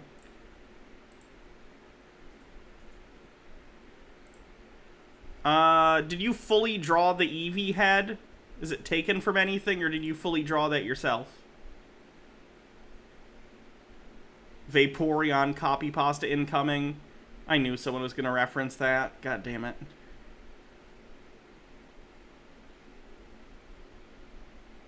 Because, like, if you fully drew this yourself, it might be fine. But I don't know. We'll have to look into it. Dashed hopes. So that's it. You fully drew it? Okay. I'll have to look into Twitch, like, stuff on that. Because clearly someone else has a Pokemon thing, but I don't know what the legality of that is, so I'm going to have to look it up. Daddy Sume says, and it's not me, you're welcome. Thank you. You've got Disney emotes, Nintendo emotes. I feel like that's the kind of thing where it's like, you know how on Etsy people sell, like, unlicensed merchandise of Marvel or Disney stuff? I feel like it's not legal, but Disney just doesn't want to deal with it. It's not worth their time. I feel like this is a similar situation where both Nintendo and Disney are like, whatever. We wouldn't... I don't know. I don't want to do it just because people are getting away with it. I have to look at the actual policy. Also, I don't think I have any open emote slots anyway right now. So if you want more emote slots, we need more subscribers to get more sub points to unlock more emote slots. It's fine on Twitch's TOS, but I think technically you could get in trouble from Nintendo. Yeah, that's iffy. I don't want to fuck with Nintendo's lawyers. I'm sure, at most, they'd just send a thing to Twitch to be like, hey, remove this emote, and they'd do it. But, like, this is my job, so I'd rather not toe the line, or that's not the word I'm thinking of. I'd rather not dance around the line to try and find where it is. So that's not a saying. The Chuds would report the emotes for sure. That's a consideration, too. Yeah, people just intentionally looking for reasons to screw with the channel. Hello, Ollie. Glad you could make it. Daddy Sume says, I don't know, Nintendo and Disney are amazingly litigious. Disney threatened to sue a daycare center for having Mickey Mouse painted on their wall. Yikes. Citosaurus says, poke the bear? Yeah, that's probably a good idiom for it. Sutton's rumor about Kennedy returning is, at this point, just a rumor, and so like any other rumor, I've been looking into it. And what is your analysis? Oh, let's see if anyone else is reporting on this. Kathleen Kennedy. I'm curious what actual reputable, I guess they're both probably correct. Hi, Drake. Media sources are saying about this. Like, is there, like, a Variety article on it? That would be helpful.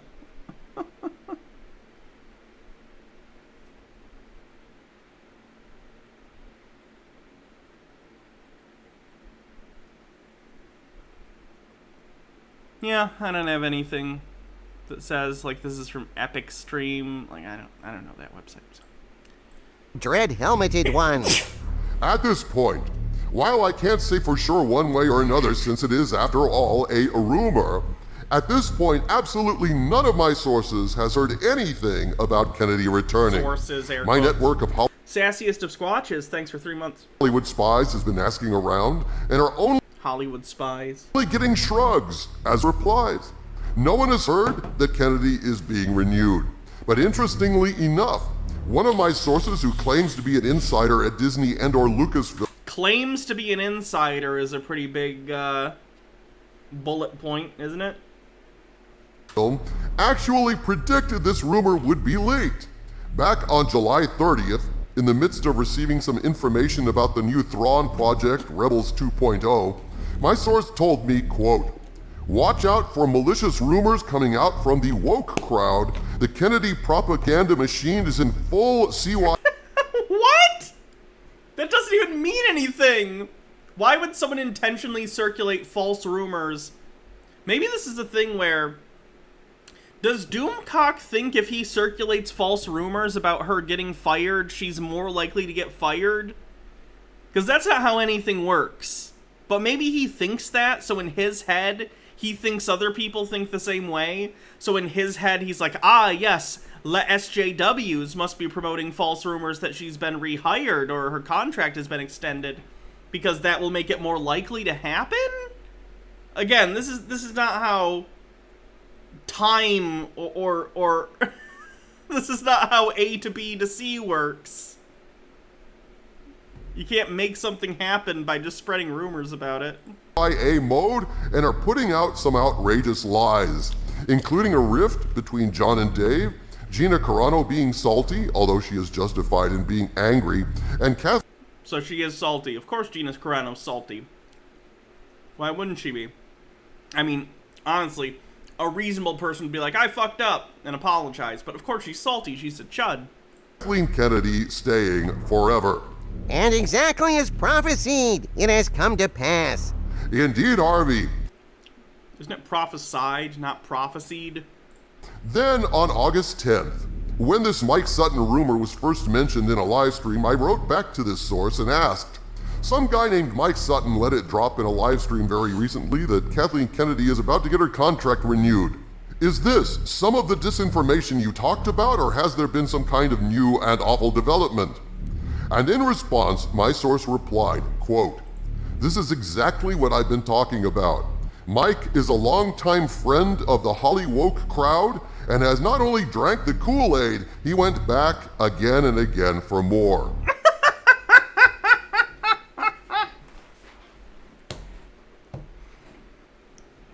So Doomcock's doubling down.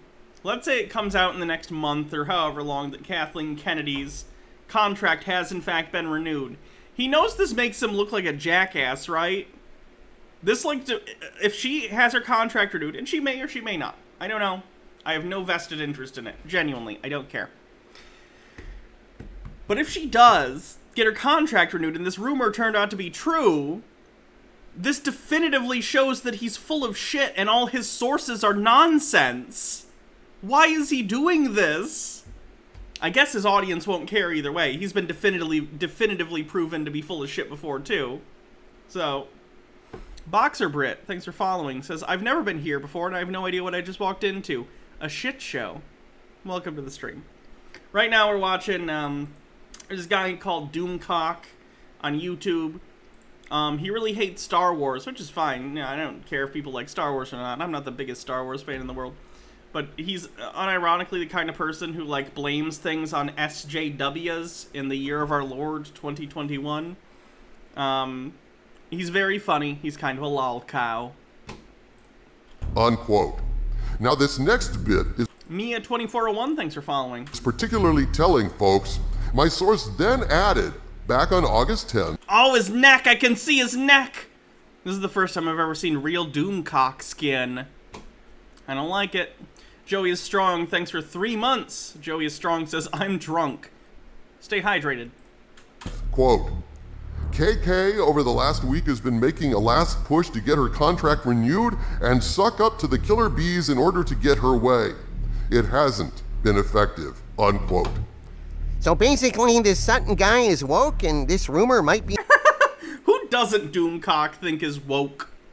Like, is there a single... Well, Gina Carano. Is there a single person besides Gina Carano in Hollywood that he doesn't think is woke? Air quotes. Maybe, is Dean Cain in Hollywood? Probably not. The guy that played Hercules? Chuck Norris? I think he would consider basically everyone else woke. Because, you know, they're left of Donald Trump. Wishful thinking on his part? Yeah, that's possible. It's also possible that Sutton, being in the woke network, has been notified of this surprising and horrifying development. He's in the woke network, guys. M. Scheffler says, Dom Cockskin. Come on, Hannah. Doom Cockskin, yes. By some woke insider, with rumors, one... Quiet One says, Kevin Sorbo and Tim Allen. Tim Allen is automatically woke because he did cocaine. Princess Amelia says, I didn't miss Marcel, did I? Because I never want to miss the latest updates on Emperor Marcel of Canada. Nope, didn't miss it. Can never know. You have Quiet One, thanks for gifting a sub to Boxer Brit. To appreciate the predicament of those who, excluded from the mainstream media outlets without any insider access on an official level whatsoever, have to go through back channels to find what crumbs of information we can. When I get a rumor, I do my level best to check on it, but no matter what, you always have to present these crumbs of information as rumors because not being insiders, not drinking their corporate Kool-Aid or kissing their asses, a YouTuber can never be sure. Hell, one of my sources could literally be lying. Could be Kathleen Kennedy or... Just one of them? I kind of doubt it. It's probably all of them. Princess Amelia says, I didn't miss Marcel, did I? Because I never want to miss the latest update. Oh, read that one. I'm sorry.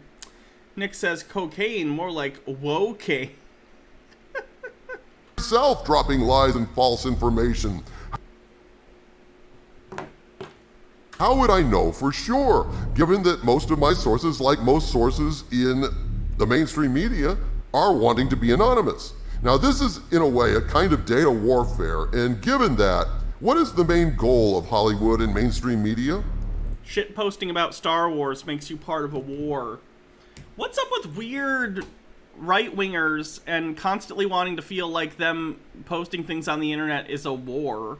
We see this with Peter, too. When we cover Peter's stuff, he calls like himself a digital warrior and says that we're in World War III because he does all the QAnon bullshit online. Like, do they just have a complex where they feel if they're not literally, like, being traumatized on a battlefield, they're lesser men or something? It's kind of weird. To discredit the little guys, the voices of dissent, the YouTubers, alternative sources of information. Never forget. Alternative sources with alternative facts. My favorite. Chrysia says, anonymous sources in major media are not anonymous to the journalist. Yeah. Does he not understand that legitimately? It's an anonymous source because they're protecting their sources, but they vet the sources. That's why they're sources. They're vetted. Nick says, the goal is to make money. It's called capitalism in the free market, something I thought conservatives went to bat for. See, they do until the free market says they aren't the center of the universe, and then all of a sudden, it's SJW woke garbage. Genuinely, I think the problem is that the state of, like, media and everything, and the economy in general has been very, like, centered around young dudes being the primary market for, like, entertainment and stuff. And that's not to say, of course, there wasn't media for other people, but just primarily, you know, something like Star Wars is very, like, oh, you're Luke Skywalker. It's a little bit of a power fantasy, but also it's just a fun... I'm not saying it's, like, intentionally that. I'm just saying Star Wars is probably more likely to demographically appeal to...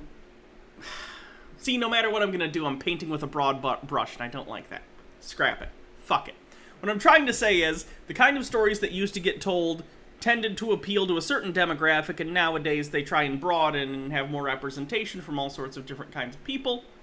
And now that everything isn't catered to people like this, they freak the fuck out because they think the natural state of things is that they need to be appealed to at all times, otherwise it's artificial. Princess Amelia says they idolize World War II veterans and the 50s, so they want their own war in their imagined ideal 50s paradise. Yuck. Paul the Potato, thanks for gifting a sub to Alpaca Scent. Forget that YouTubers like me represent a threat to their carefully constructed narratives. That makes us a threat to them, and so of course they do their best. Your channel has under 300,000 subscribers. You're not a threat to Disney. They're Disney! To have their plants and shills constant. Let me put it this way. If you legit had information and inside info that said Disney was doing like certain illegal things, which they're a giant company, I'm sure they do. But like, let's say you had proof, you had the receipts that Disney is doing these insanely illegal things, or whatever, then you could be a threat to them. But shit posting about Star Wars is not going to affect the multi-billion-dollar company. What are you doing? Nick says, friendly reminder that the Hays Code and the Hollywood Blacklist were a thing back in the 50s. I wonder how conservatives would like that. Oh, they'd love it. Conservatives love to silence their opponents. I know they have a lot of rhetoric where like, free speech, free speech, free speech, but they just don't like it because their opinions, more often than not, their opinions, racism, homophobia, etc., conspiracy theories, tend to get, you know, banned from social media. So they can't defend what they actually want to say, so they have to fall back to, well, I have the right to say it. Okay, go outside and say the shit then. You can say whatever you want in public. I don't care. Attack channels like mine, trying to discredit us as liars or fakes. While it's true that I get attacked by smaller channels who are jealous of me and want to ride my coattails because otherwise, well, they don't have much going on. He's literally talking about the... I doubt he's talking about me. I don't think he's ever heard of me. I'm a very small channel. But I assume he's talking about, like, the people who report on him and the people who have done videos exposing the fact that he just says stuff that he read on 4chan. Like I said earlier, someone, a different channel, and a group of people who have different, like, media channels that aren't Chuddy got together, and to prove Doomcock is full of shit, made up fake rumors on 4chan, seeded them there, and had secret messages in them so they can confirm it was them. And then he reported on them and said his sources confirmed them, thus illustrating definitively that Doomcock is full of shit. And he's complaining that they're riding his coattails for exposing him. The bigger problem is these corporations have hired stooges and shills that go around insulting and casting doubts on YouTubers who report rumors because those rumors, in some cases, are true. Everyone who disagrees with me is a Disney shill. You can't prove me wrong. And when they are true, they're very inconvenient. They're almost always presenting info that the corporations do not want exposed. But that said, I present all of these rumors as rumors, meaning I cannot attest that they're rumors that my inside sources at Disney's have confirmed. Therefore, you're making a claim that it's true. It's not a rumor anymore that you're reporting it's a rumor, but if you say, I have inside sources that are confirming this, you're doing more than just reporting on a rumor. You, as an independent journalist, are confirming that to your audience. This isn't hard to understand as a concept. They are true, nor have I been able to rule them out as bless you. False. You're pretty clear on that, Doom. I love you too. Cock, and anyone who doesn't get it, who willfully disregards your repeated and cautious disclaimers that these are rumors, is either an idiot, or a shill, or a small channel with a grudge. I'm a shill. Honestly, I'm really mad at Bob Chapek. The checks have not been coming as promptly as the last guy, so, chop chop, Bob. But the question now is, do you believe the Sutton rumor? At this point, I cannot find a soul to confirm this rumor. Not. You don't have any inside sources, Doomcock. Of course you can't find someone to source this. Because the people who do talk to you are just other chuds who are either fucking with you because they think it's funny. I don't know if this guy has a Kiwi Farms thread. If he doesn't, I'd be a little shocked. In fairness, the Kiwi Farms has a lot of chuds on it, too. It's a terrible website. For instance, you know who doesn't have a Kiwi Farms page that is honestly an amazing lol cow? John Doyle. But I don't think they want to make fun of John Doyle, because I think a lot of people on Kiwi Farms agree with John Doyle. Anyway, not the point. Point I was trying to make, I lost my train of thought. Shit. One source. Oh, I was gonna say, Doomcock, your sources are either people making fun of you who are fucking with you, or they're people like you who are chuds who are trying to paint a certain narrative, so they're making up the fact that they're inside sources. They're not really. They just want to push your content in a certain direction. Or they're fabricated and you're just saying that they're a thing when they're not. Felix Night Owl says, are you that interested in growing your channel? Like big time, household name kind of famous? Or do you think you would not enjoy that kind of attention? Not asking to insult you or downplay your current success. I mean, of course, I'd like to grow it. Yeah. Let me put it this way.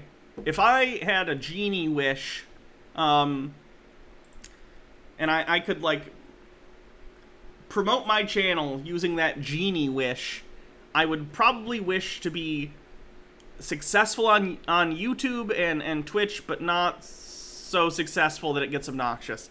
Like, I don't want to be, I would never want to be like Hassan, you know what I mean? Where, like, I buy a fucking house and all of a sudden, you know, 2 days of Twitter discourses over whether or not I'm allowed to buy a house. Like, that just sounds exhausting. But, you know, if I get like 20,000 Twitch followers someday and keep doing this for a long time, keep supporting myself doing this, awesome. Nick says, John Doyle seems like another run-of-the-mill conservative YouTuber and doesn't stand out from the crowd from conservative YouTube these days, so that might be why he doesn't have a thread. Have you seen John Doyle lately? He's losing it. He's having a midlife crisis and he's like 21 years old. Daddy Sume says, do I make you regret being popular, Hannah? No. You make me regret being literate sometimes, but... In previous videos, I examined the evidence for a Kennedy exit, the article in The Atlantic, and the hit piece against the mismanagement of Star Wars under Kennedy in Forbes were clear signals of a shift within Lucasfilm, moving away from Kennedy's legacy, investing Favreau and Filoni with ultimate power over Star Wars moving forward as Disney hopes to right the sinking ship. So how do these things stand now? I was warned that malicious rumors would start flying that KK's contract was going to be renewed. This was presented as the last gasp. It's not just a rumor, but it's a malicious rumor. The fact that this person is going to have her contract renewed, maybe. That's such a weird way to describe that rumor. It's malicious. It's malicious because I don't like it. Jamie Lynn says, okay, the wicked laugh in the background was funnier than heck. M. Schiffler says, you should want to be a D-level celebrity like Bruce Campbell. He said most of the time no one knows who he is, but he can go to a Comic-Con and feel like an A-list celebrity. Yeah. I'll do that. That's, ooh. Is that better? Hello? Hello? Hello? I accidentally had my gain turned up. That was probably making me sound worse. Do I sound better? Anyway, what was I gonna say? Yeah, I'll use my genie wish to be Bruce Campbell famous. Of Kennedy's dying career at Lucasfilm.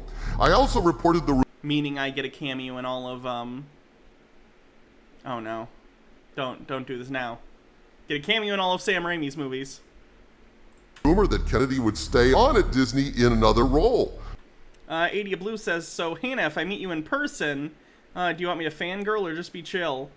Like, hey, I've met people in person in happenstance. The last time I ran into someone who knew who I was, it was in a comic book shop. And I was talking on one side of, like, there were, you know, shelves that were holding up the comic books. And I was talking on one side. And someone literally, like, poked their head around because they recognized my voice. And we chatted for a little bit, and that was fun. If you ever see me in person for some reason, like in public or whatever, that's fine. Come and, you know, as long as you're not weird. I don't know. Does that make you anxious? I don't mean to do that. I know people have social anxiety. I'm not trying to make people think they're weird. No, but if you see me in person, like, be like, oh, hey, I watch your thing. Be a normal person. I'm a normal person. Don't be all like, oh my god, I love. Just be like, oh, hey, I watch your streams. They're good. Oh, cool. Thanks. We can talk for a little bit or whatever. Daddy Sume says, I'd just give you a high five and an apology. I would be deeply ashamed of myself. I'm not touching your hand. I know exactly where it's been. Everywhere. Promoted out of any position to keep destroying Star Wars. And even Mike Sutton, in his rumor, acknowledged that Kennedy would not have authority over Star Wars moving forward, that Favreau and Filoni would not be answering to her. That was in Sutton's rumor. So in a weird way, Sutton's rumor is in line with things I've reported. So is it a real rumor or is it a fake rumor? The parts of it that you agree with and think are good are true, but the rest of it's fake. Sutton and my sources agree that the Lucas Civil War is over, that Favreau and Filoni won. That much is not in dispute. Sutton's rumor indicates that Kennedy's contract will be renewed, but he acknowledges that she would be merely a figurehead in the role, that her days of abusing Star Wars are done.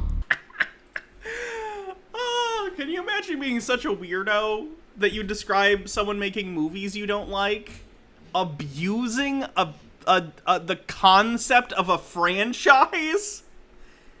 Doomcock, you can't abuse a franchise. Intellectual property is not a person or a living thing that can be abused.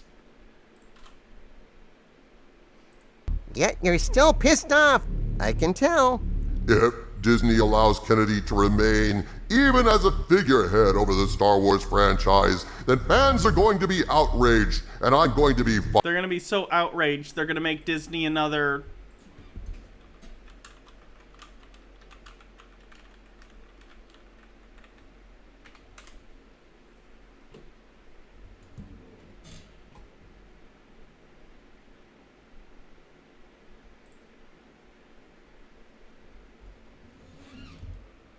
Oh no, they'll be so outraged they'll make Disney another $4 billion. This is in 2018, by the way.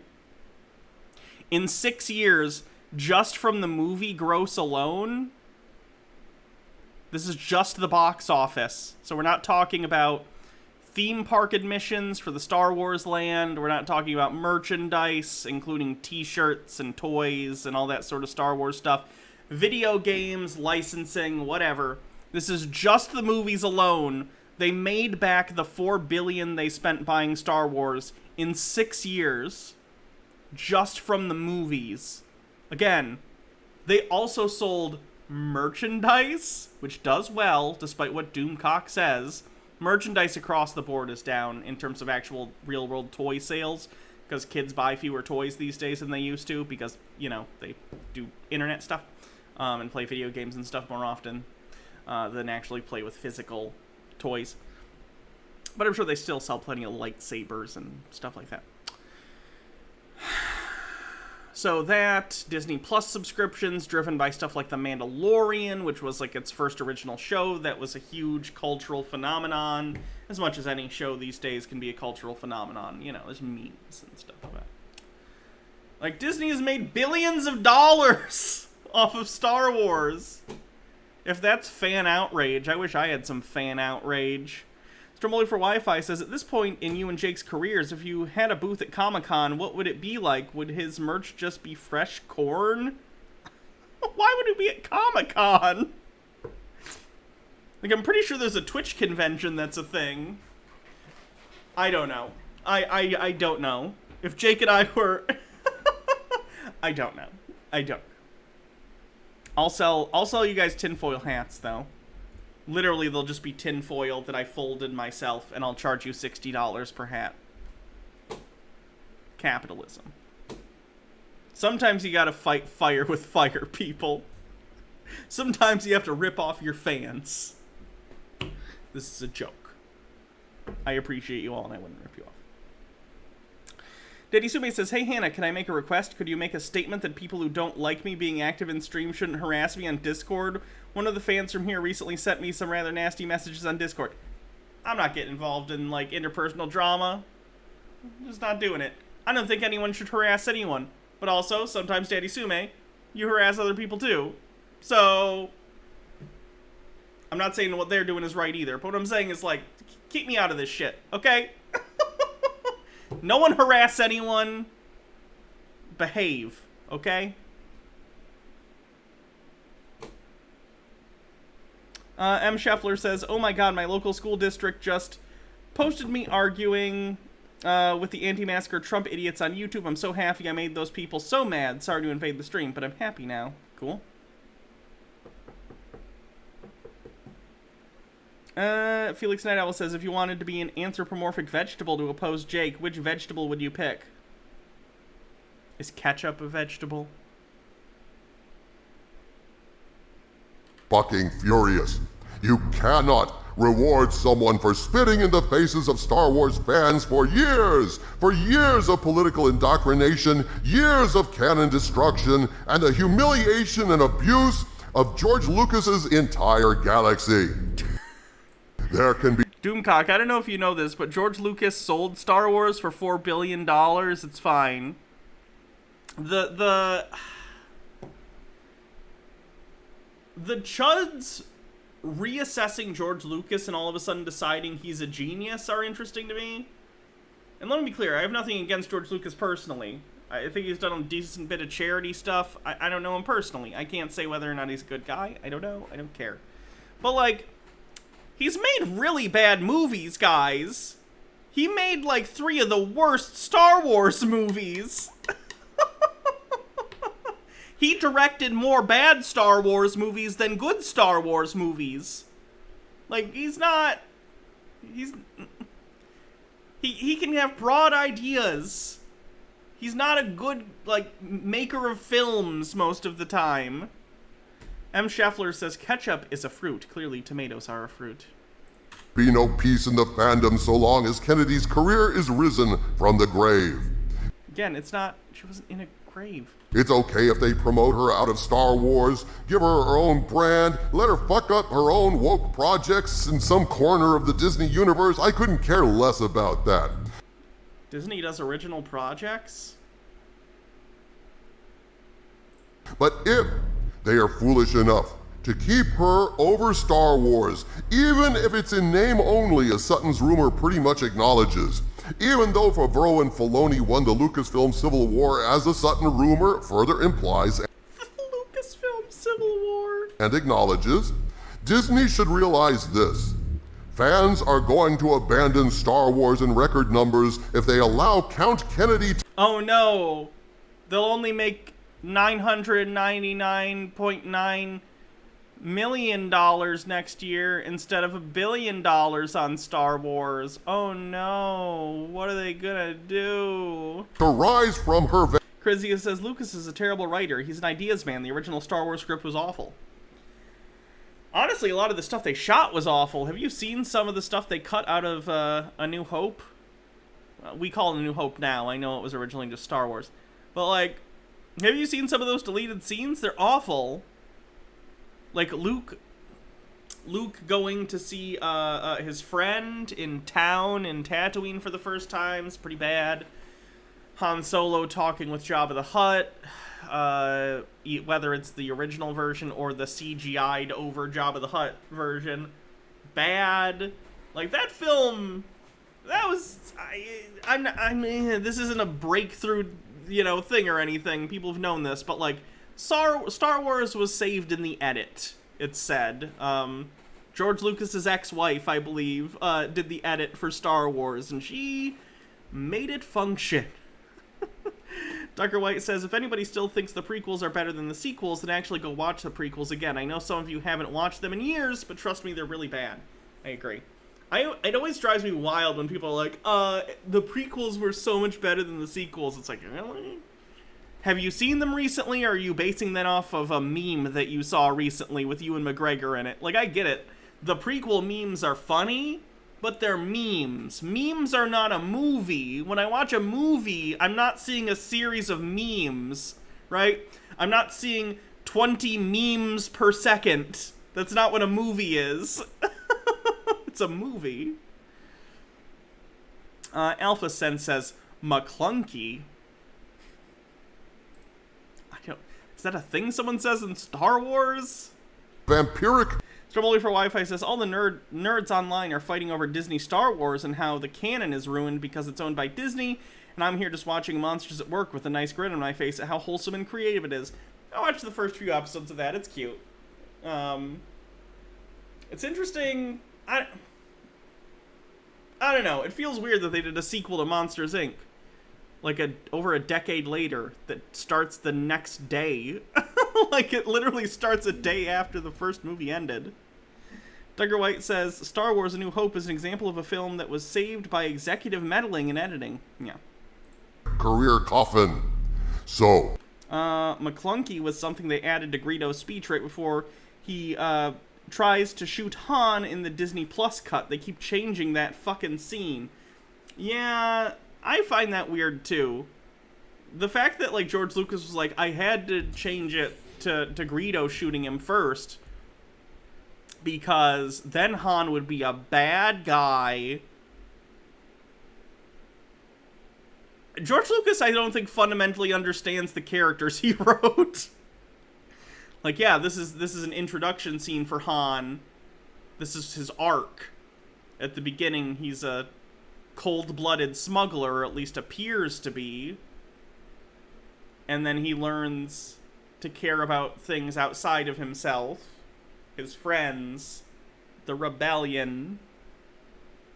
It's an arc, George. It's kind of important. Felix Night Owl says, did you ever watch King Arthur Legend of the Sword? It came out in 2017. It was going to be a universe franchise to compete with the Avengers. It was going to have origin movies for Merlin, Lancelot, Morgan Le Fay, and other Knights of the Round Table, but it didn't make enough at the box office.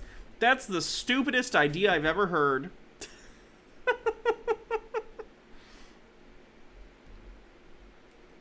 Princess Amelia says, yes, I agree. Han shot first. That's always, the wording's always been interesting to me. Han shot first. In the original cut, Greedo didn't shoot at all. Han shot him. There was only one shot, and it was Han. So Han didn't shoot first. Han shot. And then George Lucas re-edited it. Poorly, might I add. The digital stretch they do on Harrison Ford's neck is so weird. To make it look like Greedo tries to shoot him first. But it just makes Greedo look like an idiot because he can't even hit Han Solo, who's like 2 feet away from him. Whatever. Remember the Dark Universe? I've still never seen that version of The Mummy, and I'm going to keep it that way. In summary, while I can find zero confirmation that Kennedy is back, all of these points of discussion come in the form of rumors, including... I really, really hope they do re-up Kathleen Kennedy's contract just to see the freak-out video. Sutton's points, and thus we are in a state of Heisenbergian uncertainty, and we are confronted with a case of Schrodinger's Kennedy. Basically, to adapt the classic quantum physics experiment... Yeah, we know what Schrodinger's cat is! Kathleen Kennedy is sealed in a box, away from human view. Inside is a device on a random timer that, if it goes off, will eject a pink slip into the chamber. But the thing is... Why are you basically just going over what Schrodinger's cat is? If someone gets the reference you're making, they get it. You just have to say she's Schrodinger's Kennedy. That's fine. You get it. You don't have to go over it. Until we open the box to see if the pink slip was randomly ejected or not. Heisenbergian, what does that mean? He's trying to reference Heisenberg's uncertainty principle, which basically says by observing certain particles, I think by observing quantum particles, you change the result. I'm not going to pretend I understand it, because I don't. But that's basically it. Heisenberg's uncertainty principle is by observing certain things, you change how they are, so you can't actually see them accurately.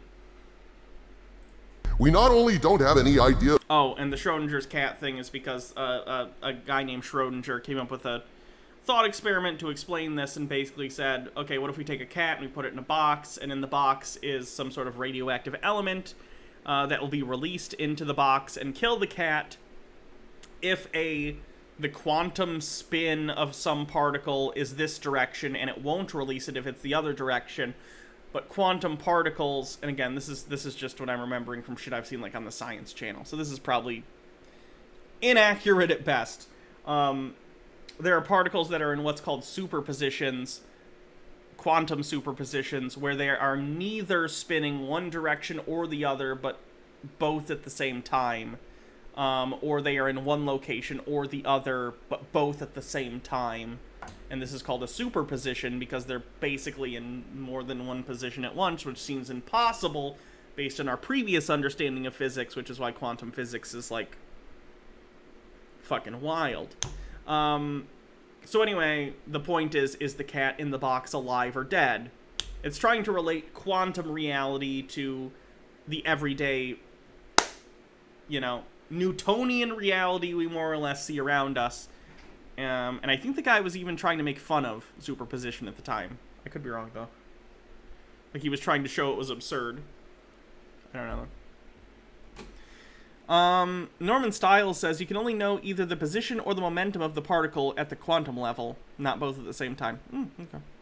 If Kennedy is fired or not. He was. Fun fact, I think also Lewis Carroll was a mathematician, or at least was interested in math, I'm not sure.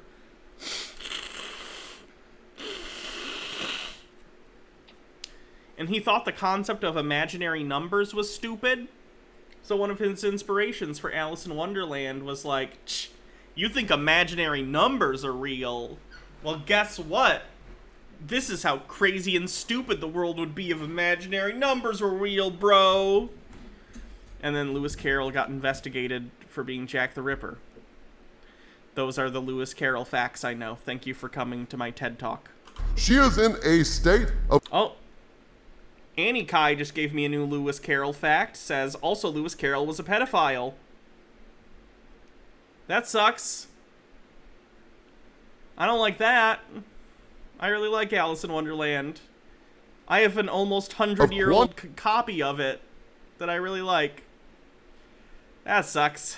Tucker White says, this is whatever Wednesday, Hannah, not advanced physics class. Make with the sex jokes. Okay, I'll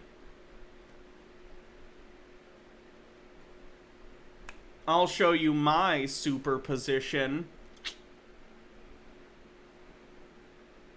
No? Okay, I tried. Quantum superposition where she is both fired and not fired, and that fate... Don't boo me! Your boos mean nothing to me. I've seen what makes you cheer.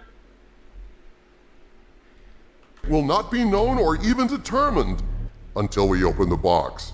I love you. And so, my advice, friends, let's never open that box. I think that would be best, but mark my words, if Kennedy is back, I'm out. As all Star Wars fans should be. Without respect, we reject people. Without respect, we reject. From the center of the earth, this is Dictor Van Doomcock bidding you all, my friends, stay angry. Army of disaffected young men stay angry about a sci-fi franchise. What the fuck? Zero80 says, completely unrelated, but I think I found a cult I would join. Did you know that there's a cult trying to create their own god, and they might actually pull it off? They're called the Holy Order of the Claw, and their plan is to create and worship their own Leviathan lobster god. You see, lobsters don't die of old age. And if given the perfect conditions and assistance when molting, they don't technically have a limit on the size they can reach. They plan to create their own Leviathan lobster god through generations of assisting one in its growth and upkeep. Did you know that there's a cult? I feel like at some point it would just die? Because at a certain size, it's not going to be able to sustain itself. It would still die. Whatever. That is funny.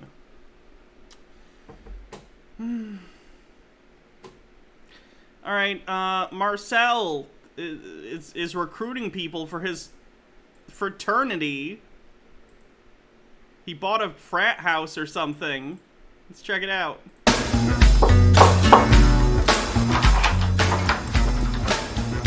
Hi there. Welcome to Peacemaker Society. This might be an old video. I think it is, but he recently uploaded this. Community Change Fraternity House, as well as our first ever Community Help Center. My name is Marcel. Because he looks younger here. I could be wrong, though. Maybe he just, like, got a clean shave. I don't know. Family Bissett. I'm one of the founding members, current signatory to Peacemaker Society, as well as the Chief Justice and signatory to our law firm. Chief Justice of the law firm. That's a real thing. I'm not name dropping, just within that it's relevant to a lot of the things we're doing. The purpose of this right now, though, is we're launching our fraternity house as well as our pledge recruiting drive. So within that, if you just look right here, this is just showing basically some of the things that we're going to be having. No, he's still recruiting for this. Like, he posted this August 24th, and he's saying, in this video, we'll give you a tour of Peacemaker Society Fraternity House. We ran this program, and it'll be up again globally. Okay, no, so this is an old video. He tried to do this, and it failed, and he's saying, we're going to try again. Apply now to start a fraternity house in your area. Yes, you must get your own society first. He's trying to Project Mayhem himself as Tyler Durden. He wants to start up fight clubs all around the country. That's a great idea. Here. So this is going to be our management office. Speedy Yoshi says some frats already have illegal, humiliating, traumatic hazing stuff. How much you want to bet that this frat's hazing would be the most traumatic stuff ever if it took off? Yeah, it'd be bad. Boardroom, clothing storage that we're going to be distributing to the homeless and just people in need. We're going to have our unalienable rights patrol, as well as it'll be our building security, it's our private security. We'll be setting up a free... Your rights patrol? This just sounds like a gang with extra steps. Mr. Bits message. Darker White says, it should be noted that Lewis Carroll being a pedo is just an allegation. There's no concrete evidence. That's important. Thank you. Daddy Sume with a link. Costco is now selling ginormous 3-pound lobster claws in some stores. I just got a Costco membership. That's a very large sea bug hand. I'm not the big... I like lobster or crab or any shellfish, really, in stuff. Like, if you make me lobster mac and cheese, for sure, or some other pasta, or in some other dish. I like lobster and crab and shellfish. But I can't just sit there and eat lobster or crab or whatever on its own. It's too much. Greenhouse as soon as it gets a little bit warmer outside. There will be... I don't like fish, but I do like shellfish. I don't know how common that is. Laundry facilities here. Staff housing will be coming very soon. As I mentioned, the Unalienable Rights Patrol, Public Awareness Team. This is going to be our online presence headquarters. And then these are other things that we'll be adding. But right away, we do have the advocacy one-on-one support up. So that's kind of our form and function of what we're doing here. So now I'm just going to walk you through exactly the other stations. So when people first come in, if they're visiting, or if you're a pledge and you arrive, you actually just, of course, take off your shoes, and if you have a jacket in that, this is our station where our host / greeter, as well as our live answer admin team, which just means you answer calls from the public and direct them how to get this package or more involved with our programs. Some other things you guys are going to love. We're looking primarily 25 and under. If you're in elementary, high school, university, college, or even if you're not in school. You're recruiting elementary school-aged children into your fraternity? What? You know, we weren't gonna let little Timmy in, but you have not seen anyone do a keg stand until you've seen Timmy do it. Am I right, Timmy? And camera cuts and Timmy's passed out, vomiting in the corner. Alpaca sent with 30 bits says, Gordon Ramsay's lobster BLT. I'm not familiar. Speedy Yoshi says, hey, you know the biggest pain in the ass was finding 150 pounds of margarita mix. Ivy, I told you to get a Costco card, and I told you, Riddler, I only go there once a year, so it doesn't pay for itself, Chief. But you're 25 or under and passionate about changing the world, become a pledge, get involved, send us an email with just a resume, a write-up, or a video where you just tell us about yourself so we can see your personality and just let us know why we should accept you as a pledge. And if you do well as a pledge... Am I Marcel's #1 fan? Unironically, do I follow Marcel more closely than any other human being on Earth in terms of viewing his videos and giving a shit about his content? Because I've never seen anyone else cover Marcel as much as I do. Huh. Tucker White says, well, he is a judge, Hannah. He just found some obscure law to convince them. Tucker says, yeah, probably. That's a shame. You're going to get to have a long-term future making 6 figures plus. You're going to get to learn how world markets and money work in a way that helps community and the people around you instead of hurting them. Within that, there are some people in the world that use money correctly now. But anyway, this is the actual package we're distributing to the world. This is our Your Freedom, Your Way How To Rights package. We have inventory in, so this is how we're able to actually fund a lot of what we do, get it done quickly, as well as we have some banks and bankers that are working with us that are looking at probably depositing some money going forward in that as well. I'm not going to say too much about it till it's actually in the banks, but either way we can fund ourselves in a few weeks anyway. So that's why we're starting our new recruit / pledge drive. I feel like no, that wouldn't really make sense as a meme. Some sort of before and after meme where it's this clean cut, like you know, well put together Marcel on one side, like the before, and then the afters. Him screaming in that cape that he wore in that video about how he's an emperor and he's gonna rule us all. Speedy Yoshi says, Marcel opens his eyes after a snowstorm. He hears, I am your #1 fan. He looks up and sees Hannah standing over him. I'm your #1 fan. I'd watch, you know, if someone wants to remake Misery. We're looking for pledges for this fraternity to just basically come and help do work in the community, really learn your rights, and really empower young people to lead in the future. Oh yeah, his thing is an MLM. A lot of people, by the time they hit 30, 40, 50, 60... It's just also an MLM that you have to spend thousands of dollars to get into, which is a really bad strategy for an MLM. You want to slowly suck money out, and I'm not telling you to do this. MLMs are scummy, and they're bad, and they should be banned. But if you are trying to run a MLM because you do not care about other people and because you're a terrible person, you don't say to them, give me $10,000 today and you can be part of the MLM. You're not going to get anyone that way. You're preying on the desperate. So what you say is, well, give me $50 or $10 or $100 or we'll give you your first kit for free.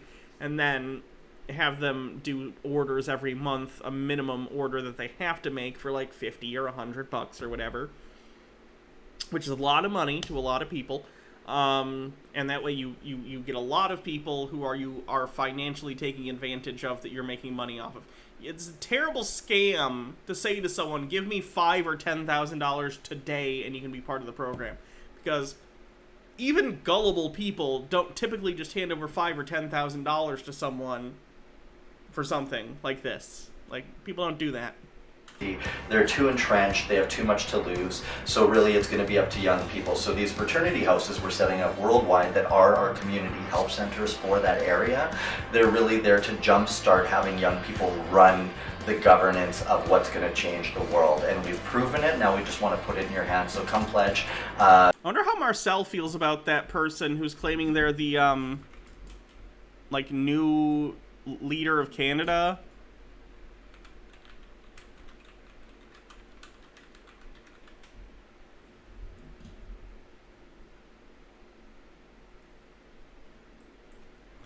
Was she calling herself the Queen of Canada?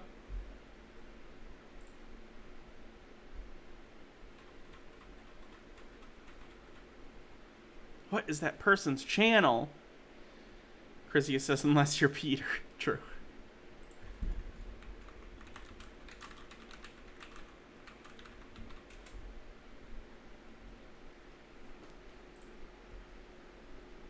Yeah, this person was claiming she's like the Queen of Canada and makes videos about stuff.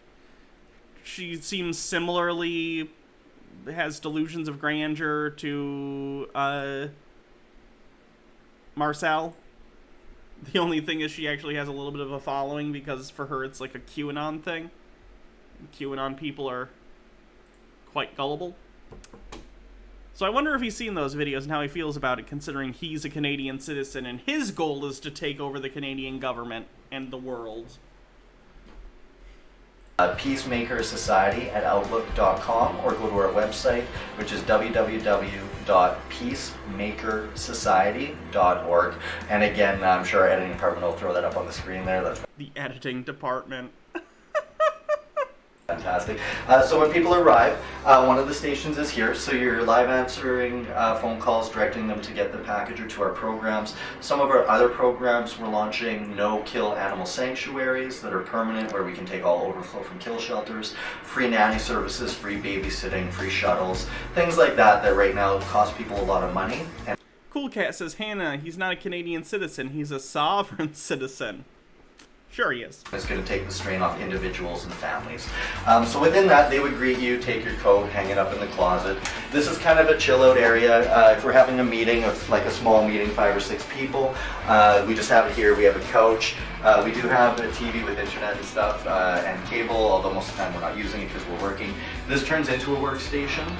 So we have 1, 2, and then we can have up to 3 here. We just have a table here that can slide out. But of course, when we don't need to. Oh yeah, there was a number on the door too. This isn't a frat house, this is an apartment. Did Marcel just tell people, like, come to our frat house and it's just the apartment he lived at with a roommate?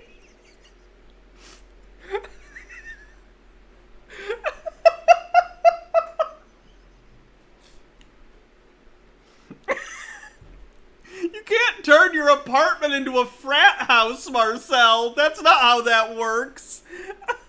It's an apartment. How many people do you expect to fit in here? You're already living there, Marcel, and there appears to be a guy or a gal maybe at a desk in the background who probably lives there. How many people are you gonna put there? The Dynamite Jellyfish says, do not tell Peter about the Queen of Canada. He might fall for it. Oh, I'm sure he's already heard. To use it, just gets tucked away. We run our entire organization right now, not including salaries, but just our infrastructure worldwide and in Winnipeg for $1,050 a month. It's $35 a day, and we get a lot of big jobs done. So our dollar spent to impact is huge. So even though some of this seems a little humble, I'm just going to show this movie I love, not to plug the movie necessarily. The Social Network? That's a good movie. I own that movie. On Blu-ray. I'm a little better than Marcel. Sorry, Mars. Mars. I've never called him Mars ever. And that's not even a nickname for people with the name Marcel.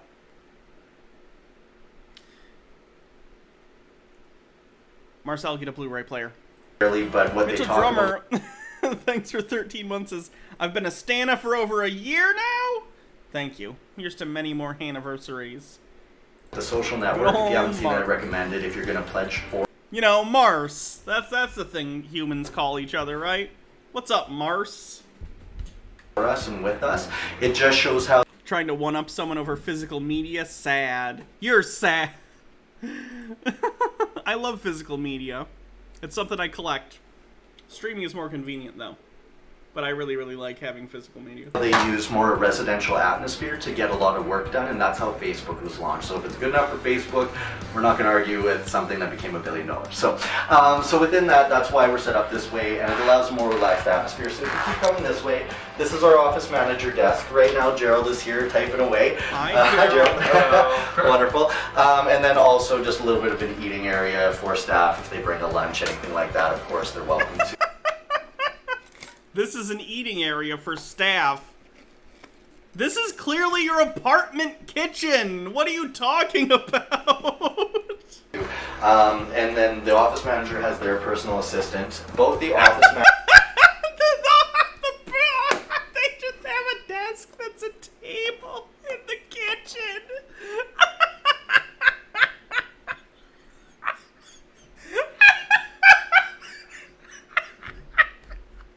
This is amazing. Manager and this desk are live answer admin stations as well in the next week or two. Again, we're... More fisheye lens. That's a great directorial choice. Still just finishing getting the last bits of things that we need. This is our society symbol. We also invested in a full color pro kind of printer a few weeks back for the production of our manuals. So we have that now. That's the other one. Guys, they have a printer in the kitchen. They're halfway to being Facebook. I'll stop chewing, sorry. Dynamite Jellyfish says, is this the guy Mr. Clean is this guy the Mr. Clean's less successful brother trying to do a scam poorly? Nick says, in response to that, Nick says, Mr. Money Launderer. These are some of the things that we've done. We've been in the Winnipeg Free Press, we've been in the Sun, the Uniter, just some things that we've been recognized through an article that we have published. And then if we just keep coming through this way, right now this is just for example purposes, this can be a nice red velvet rope pretty soon. This feels like something Michael Scott would do. This feels like the Michael Scott Paper Company, but less competent.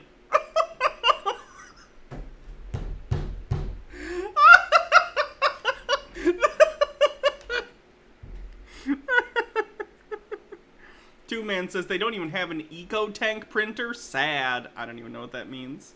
But the office manager basically controls who has access to our sales manager.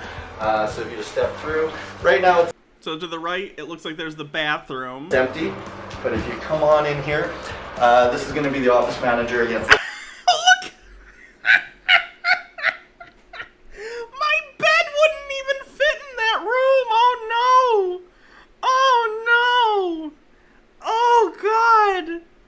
Oh, Marcel, it's your apartment. A little bit humble right now. We're going to repaint. We're just in the process of moving in, as I said. It's a little bit echoey in here, so let's step back on out of here. But this is the sales manager.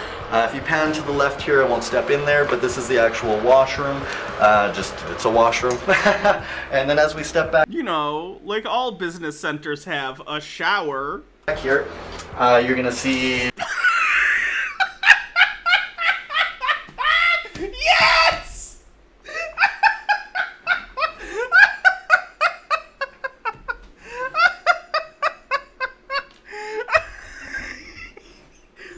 Ah, yes. I see you're doing business here. You have a map of the world on the wall. We are a business. Doing business. We are a business.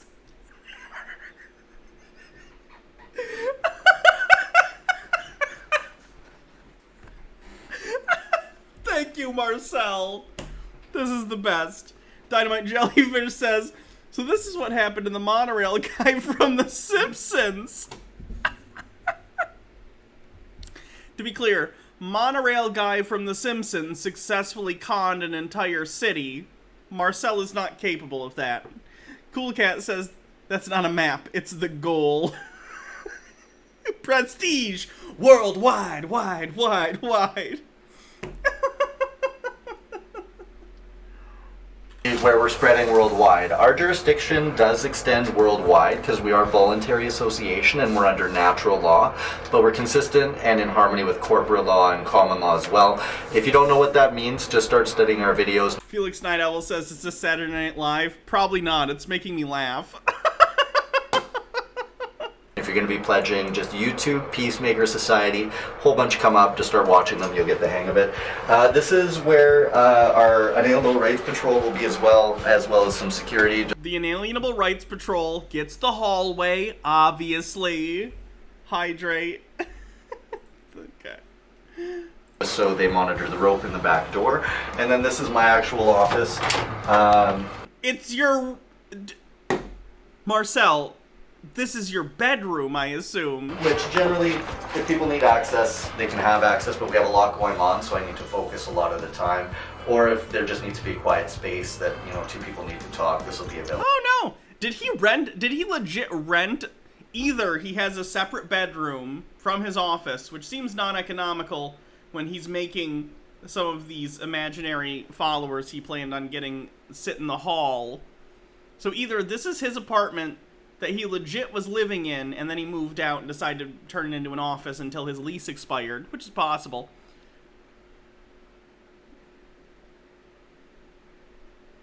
Or he's living here and he has a separate bedroom.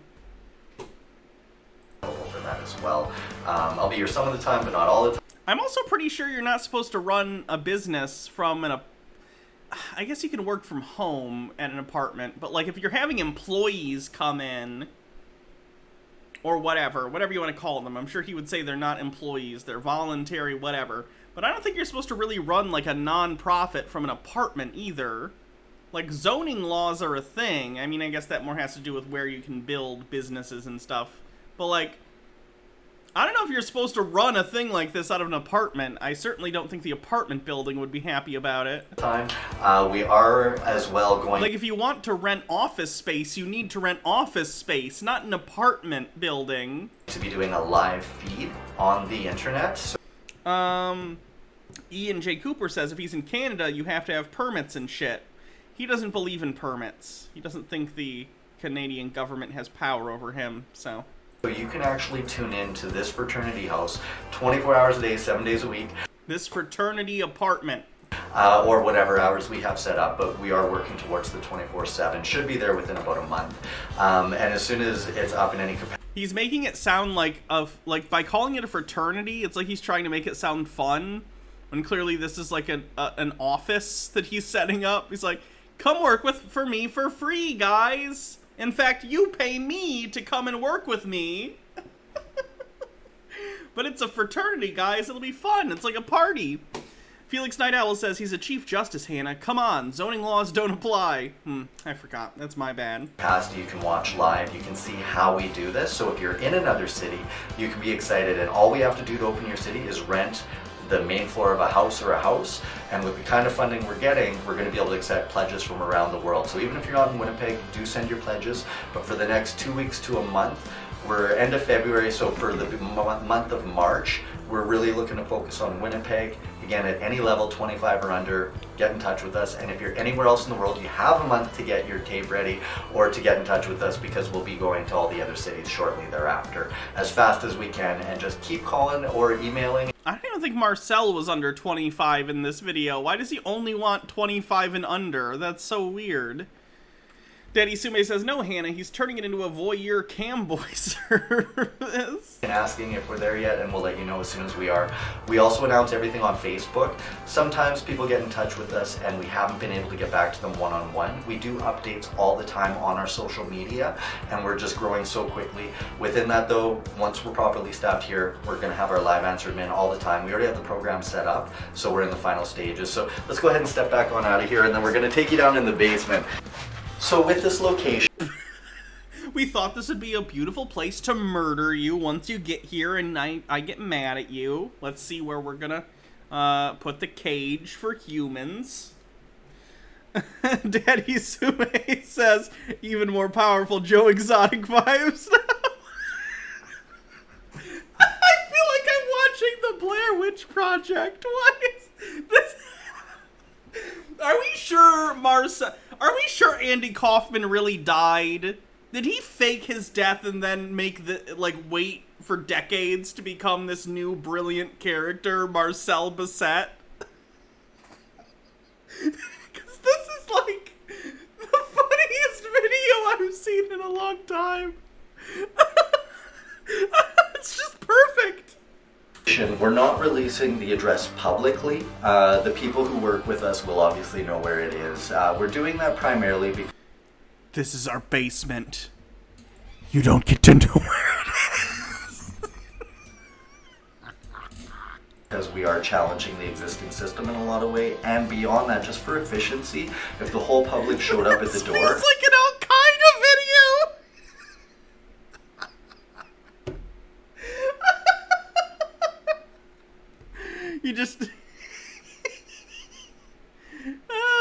He just needs a couple other white guys behind him, like holding guns or something. We'd be reactive in trying to accommodate instead of proactive, and our systems rely on us being proactive. So for right now, that's the system we're using. Once we get the temporary housing up, the second part to this program, that will be completely public, and people will have access to that and know where that is, of course. If you do need to reach us though, or have complaints or concerns, or just are happy and want to give or whatever, our headquarters, our worldwide governance headquarters, is 18th floor, 201 Portage Avenue, Winnipeg, Manitoba, general delivery. Phone number, area code 204-926-85. This is an old video, so don't... For one thing, even if it wasn't an old video, never ever contact Marcel or attempt to contact him, for fuck's sake. It's like rule number 1 of this kind of thing. Keep your hands and legs inside the stream at all times, okay? Look, don't touch. But secondly, this is an old video anyway, so I guarantee he does not rent that apartment anymore, and that's probably not his phone number. So leave it be. Bye. Nick says, all QA'd. 8. We are accountable, but within doing this, the system does a lot of things that break the law right now. So if you're setting things up or just working with us, we do what we need to protect the privacy from people being acted on unlawfully. So this is going to be our staging area where we have our community food. This is the slab where I put my victims after I've sedated them. What is this? Felix Hole says, so do you think he grips well enough with this BS to make an above average living? How well off do you think he is? I think he gets some money from this. I'm sure he tricks people occasionally, which is why I think he puts the money up so high, because he's not good enough to get consistent tiny donations. I think he has to go for like every 6 months. He probably gets one person to give him a couple $1,000 or whatever. And maybe I'm being generous. I don't know. But this is my opinion. This is alleged. I don't know this to be a fact. Based on the fact that he now lives out kind of in the middle of nowhere, he's admitted to previously selling drugs in some of his videos, and how he's been arrested for selling drugs. It would not surprise me if Marcel's main source of income was growing and selling weed, which is fine. I'm pretty sure that's legal in Canada, though I doubt he would have any of the certification I'm sure the province or whatever needs. I assume they would have regulations and stuff, and I'm sure he wouldn't be following them, probably, in my opinion. And I'm sure he wouldn't be paying taxes on that either, because he claims he never pays taxes. So, if I had to guess, I would say he probably makes money selling drugs. H. Baird says, maybe Marcel started as a Poe, but got too far into the character, and he never found his way back to reality. Food program, public awareness, team binders. The creepy... You guys can hear the little girl singing thing in the background, right? Okay, just wanted... We'll be adding shelves all through here as far as extra equipment. Our advocacy patrols will have audio and video on them at all times, so they're always accountable. You should have walked in that corner and there's just someone there, like, standing in the corner, like Blair Witch Project. What is this? Hydrate.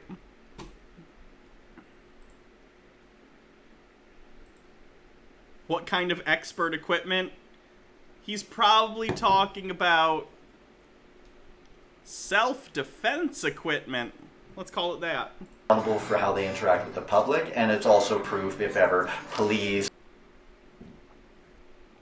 I'm in. or anything do anything unlawful to any of our patrols, which are really there to supervise the governance. There's a hole in the wall! Like, beyond this creepy doorway, there's a hole in the wall! System more than the people. We're there to stand up for the people. We're not there watching what you guys are doing. Unless someone's causing harm in a major way, obviously. Why is Marcel in a murder basement? He's selling us on joining his fraternity, duh! You know, but other than that, we're there to pretty much follow around parking authority, follow around the downtown biz. We're going to have patrols that supervise anything that the cadets are doing. The Winnipeg Police in Winnipeg, if you're not from here, they have a junior cadet kind of squad that really, they're not well versed in law, but they help out with a lot of stuff. And for a lot of what I see, they do a lot of helpful things with traffic. I'm not picking on them. But the mechanisms of the system, it's incorrect contracting and they commit fraud. So we're just going to supervise and bill, but we're not going to interfere. Want to play we're just going game? to act as an advocate for time being, and we'll just leave it at that for now. So if you keep coming on, it looks like a bit of a dungeon right now. We're going to be adding some basic flooring and stuff. This area here, we're going to be adding some more shelving. This is going to be where some of our food storage is, and then we're and if you displease me, you will stand in here for 48 hours. Also adding obviously more shelving in the other area there.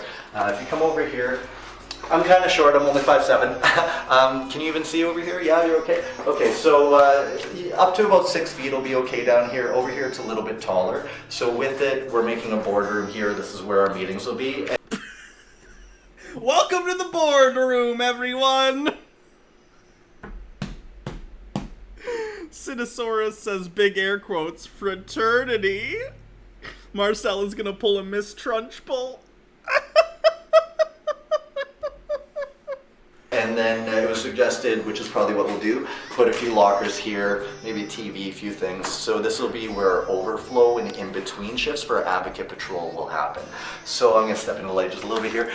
So within that, we expect within about 2 to 4 months to have more advocate patrol people on the street 24 hours a day in Winnipeg than there are police on the street. Again, it just sounds like you want to start a gang. Killjoy says peacemaker sex. Hi there, pledges. So you've had a tour of our... Oh, this is like an intro video. fraternity house, our community change fraternity house. I want to explain a little bit about the... And over here is where the chokey will be. levels. So for anyone that's in elementary school, they're not really going to be coming to the fraternity house. They'll be involved more in educational stuff and fun community-based, family-based activities that include them, their family. For anyone in high school, college, university, or who's just 25 or under, who is passionate and wants to come out, help out and try out as a pledge, and just learn every awesome thing pretty much in the world. Just on the coolness factor, basically through this journey and what you get to learn, even if you just study our stuff. Where's the plastic sheeting in the saran wrap? Marcel does not have the precision of Dexter Morgan. You should not expect that from him. Nick says, nothing cooler than a middle-aged guy in a sex dungeon. But especially if you become a pledge and you get accepted and approved. I've learned how to become non-taxable. I've learned... No, you haven't. You're just avoiding paying your taxes. Illegally. How to be lawful to smoke, grow, and sell pot.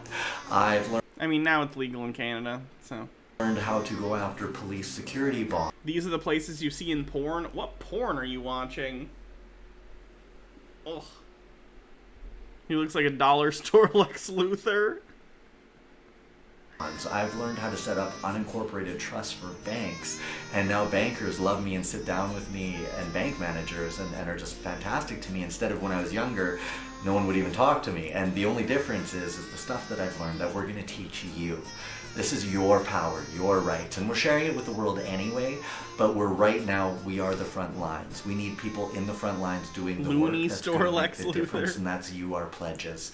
So if you come, you pledge, and you care more about community than yourself, if you're willing to work a 12-hour day, if that's what it takes to feed somebody. Boo! Okay, guys, we're going to join Marcel's... We're all going to join Marcel's fraternity, and then we're going to unionize. No more 12-hour work days. If you can just... And we want dental. Answer a phone. Oh, wait, it's Canada. Is dental covered in Canada? I forgot it's a country that has a functional medical system. If you're... Daddy Sumi says, feed somebody. That somebody is me. Someone who you're strong and you want to protect, you can be on our patrol. Dental is not covered. Okay, Marcel, we want dental. Dental. Dental, dental, dental. It's hard to start a chant when you're the only person in the room. If you're loving towards children, you can... Dental, dental, dental. Thank you. I love her. You can be a part of our nanny program or our babysitting program, so families are healthier. If you love food, you can help out. Nick says, Lisa needs braces. Inga Leonora says, bits for the hype train. Hey, Hannah in chat. Thank you. In our free food organic greenhouses that we're opening. If you love animals, you can help out in our permanent no-kill animal sanctuaries. So my point being is, we're on... Remember when Marcel tore down the beaver dam multiple times on his property without, you know, actually contacting any sort of animal? I don't know if animal control is the right thing, basically, we watched a video a while back where Marcel on his property was finding beaver dams in the rivers on his property, or near his property. I don't know if he actually owned the land. I don't know. And someone in the chat basically told me, like, hey, if this is a thing, you're supposed to call such and such service in Canada, and they'll move the beaver for you to get them to a different area that's safer for them, that won't interrupt sort of the area that you live in, because, you know, beaver dams can flood areas. I mean, they're important for nature, right?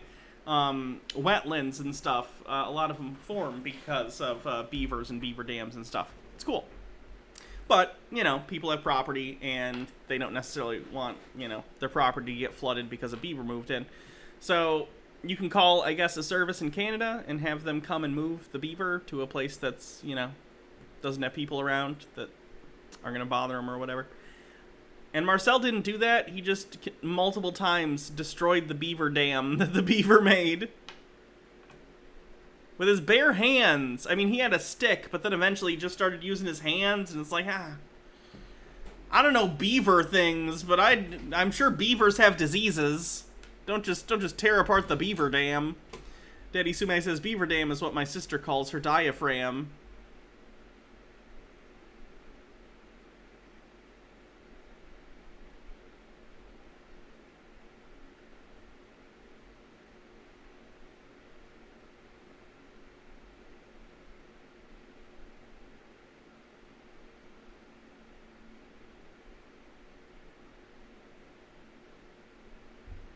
Cutting edge, and we're going to teach you how to have everything you need in resources, which is far more than just money. Citosaurus with 200 bits says bits for that face. Thanks. But to really be able to impact yourself, those you love, your community, and run it where you're the boss. And as long as you cause no harm, knowing. Iron Q Bolt spends channel points to time out Daddy Sume. That's what happens. Can get in your way. So the party's here. It's at the frat house. Anyone sounds like a great party, Marcel, who is just passionate, who's sick of how things are, you're right, and you should be sick of it. So get your butt in gear, email us, go to our website, let us know who you are so that we can see your heart, why you want to get involved, and just tell us why you're cool and awesome so we can just invite you to the party. Come to the party, be excited. When I was, like, I'm 34 now, so I'm getting a little bit old by teenager standards, but when I was 15, 16... Why do you want to hang out with a bunch of 25-year-olds then, Marcel? Isn't that weird? I was so upset.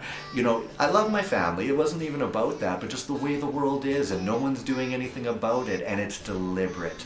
There are people with a lot of money who want things how they are, and what they don't want is young people in power. That's why they tell old people don't take them seriously and all that crap. We have a young girl named Cassie. Her dad just gifted our society his whole music collection, and she has a song called Rise that you can actually check out on YouTube. In fact, I'm going to ask our editing department, you've been listening to it in the oh no, it's the song we're listening to. Background actually, and maybe we'll even include the video at the end of this, which would be really nice. Oh no. Within that, she's 8, and that song is so powerful, and it's from her heart and mind. So when I was 5 and 6, I just want to make my... Can we call the horny police and send Daddy Sume to horny jail? Horny jail is a terrible idea because it just collects all the horny people and puts them in a cage together, and honestly, I think that's what they want. Family better. I didn't know what all the problems were, but I knew Mom and Dad were grumpy and we weren't spending all the time together I wanted. Stuff like that. So, you know, your brothers, your sisters... You thought Marcel was over 40? This is an old video. He just re-uploaded it last week. Your dad. To his Rumble page because his YouTube got taken down. They're depending on you coming to pledge. And if for some reason you're just not into joining things, study our info and go start your own thing and be your own boss. No problem. Anyway, we're accepting pledges right now. Winnipeg, the month Morax says, I was about to ask what this music was. Guess Marcel beat me to it. March. Pledge, pledge, pledge. We need you right. right. Now he's just begging for anyway, money. What it's like to be home. Some of it might be a little humiliating or embarrassing, but it's in a good way. Nothing that causes harm. So anything that's extreme that you might associate with fraternities, that's not what we're doing. We're a community change fraternity. With basically, we're going to teach you how to be solid within yourself, which makes you solid for your family, your community, and your trust circles. I want to know what Marcel deems to be an appropriate level of, like, harm and embarrassment to inflict upon these people. And within that, you still get to have a great time. I smoke a 1/4 ounce of weed a day. Wait a minute. Whoa, whoa, whoa, whoa. A 1/4 ounce? Give me a sec. Per day? One sec.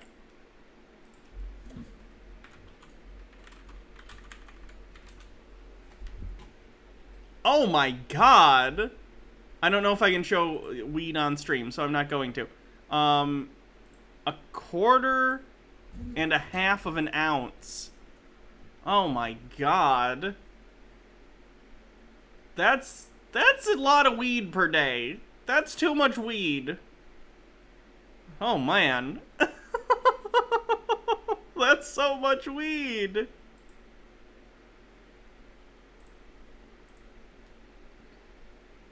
The Dynamite Jellyfish says, how does Marcel afford all this stuff? He has land, an apartment that's supposed to be a frat. What is his job? I talked about it earlier, but I think...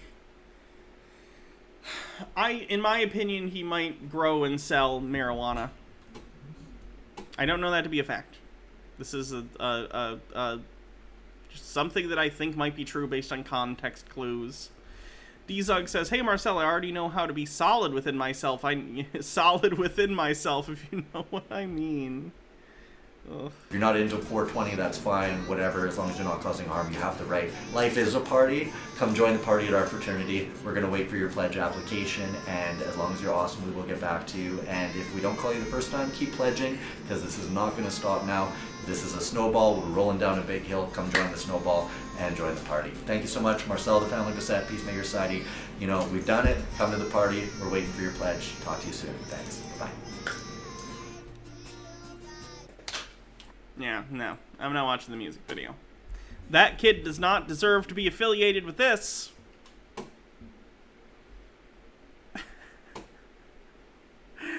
He has a full-on... again, I don't know if I can show this, so I'm not going to, but he shows how to make, like, an aqua lung, which is a drug thing, if you don't know. Yeah, he's been posting a ton of old stuff lately. So that's fun. Let's just watch some funny vids for a little bit, and then we'll call it a night. He definitely met between a 1/4 ounce a day. Ooh, that's even worse.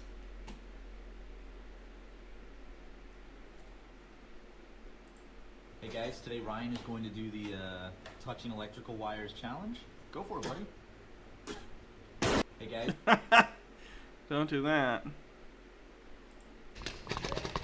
Oh, I've seen this one. This is funny.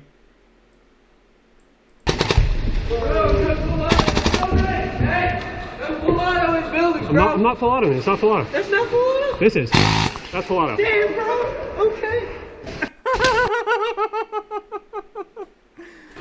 I love that reaction.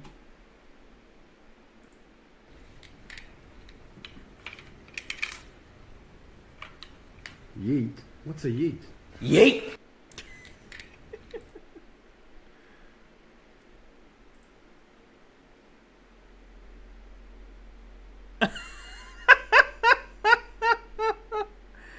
Kids are weird. Yeah. Okay. Yo. What the You want penis enlargement pills? Was that Gus Johnson? The voice kind of sounded like him.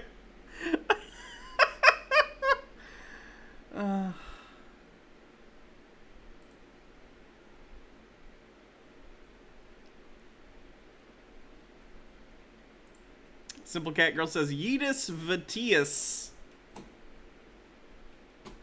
I don't get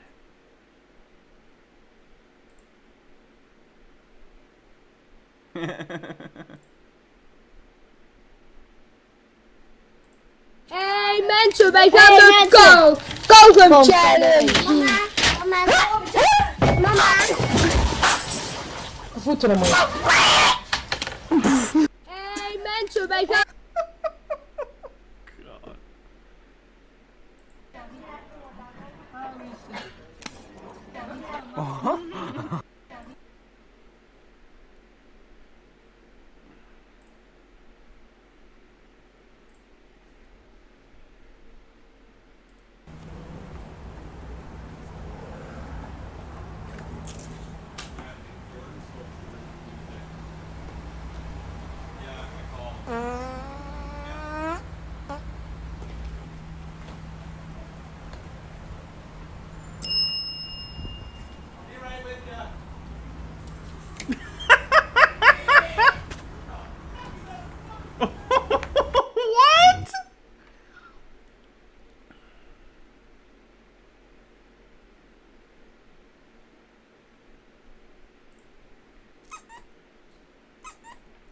Touchy.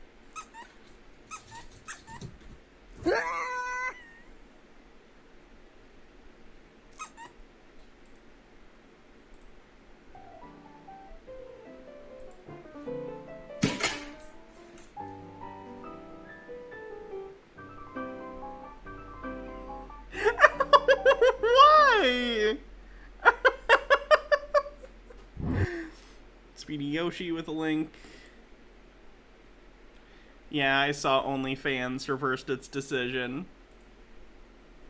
Which, if they want to continue existing as a company, is a good idea.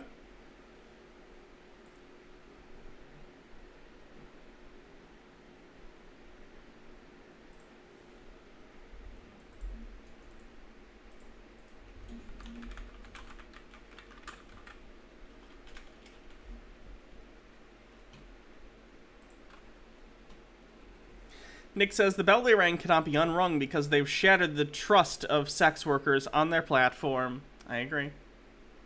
I think a lot of people already started moving over to some other site. It's called like Fansly or something like that. I'm not sure.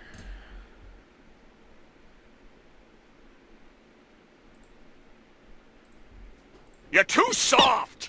But I miss Don't say it! There's the guy who took your ice cream. Don't you want it back? Ice cream! Listen, you! My friend's got something to say! What? Who said that? Was it you? Tell him off, SpongeBob. Assert yourself! That's my ice cream cone. Great! Now let him have it! You can have it. Say thanks! No! That's terrible. That's awful. This fucking video is so cool. This dude just figured out how to make his GoPro hang over top of him, and it looks like he's actually in a video game. I grew up playing Dave Mirra and riding bikes, and this looks exactly like the game did. And it's insane he managed to like sync it up so perfectly. And I don't know how he the accuracy of the it's perfect. I don't. Tandy Sue says, after 10, I gotta do the Rita voice.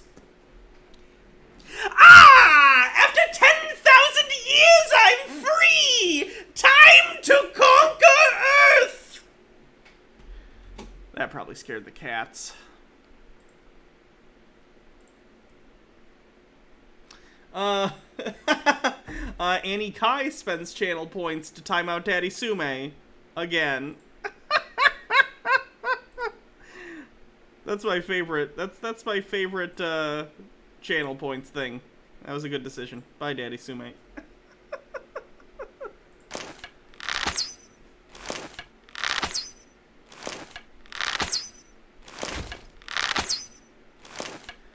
Oh, you can never be too good with a bow. I know I'm not. Go to it.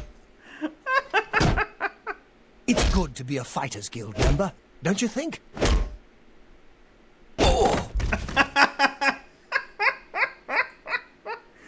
I love Elder Scrolls 4. I wish they'd do a remaster.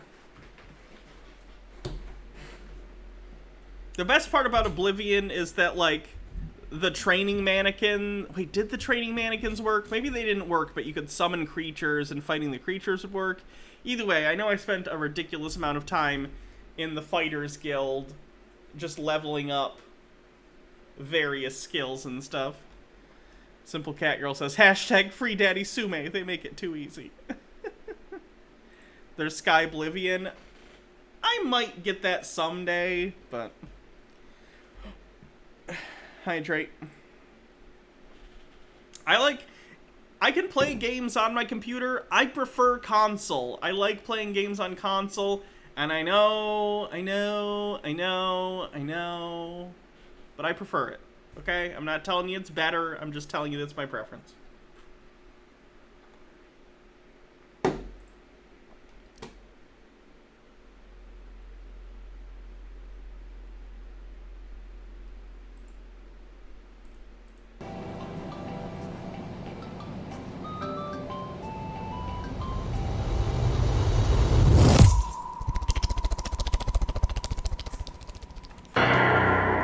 I'm gonna say a swear word.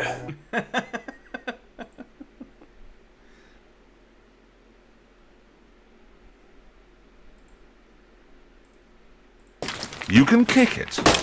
You can even douse it in acid. Ooh, eat. Eat. Ooh. You can kick it. Why did Jeremy Clarkson say yeet in 1998?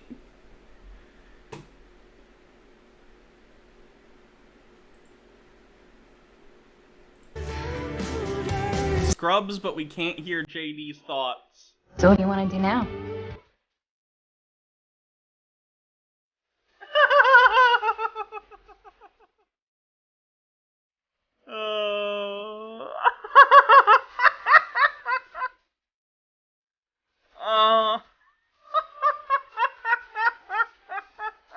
I'm really glad I found you. I didn't mean to click on that. I like that even, like, I've seen the, like, Friends without a laugh track or whatever, but I think I like that even better. That is funny. We're going to have one final panel coming up next of what I call the awesome threesome.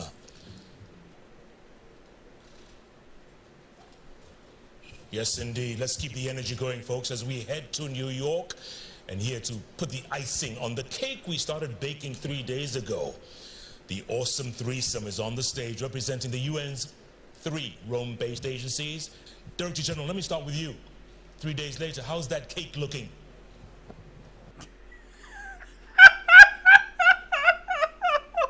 I love that guy.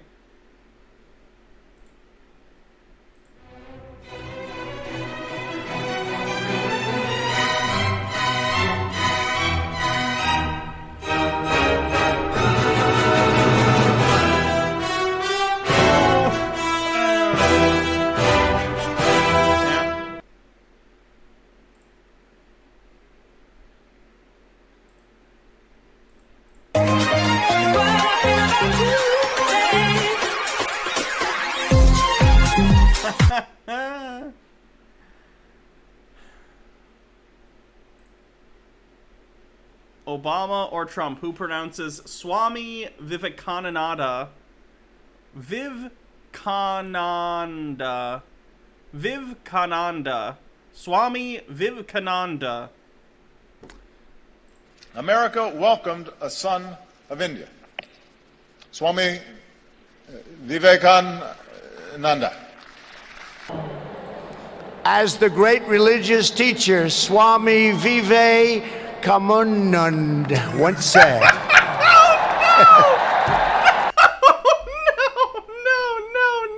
No. Oh no.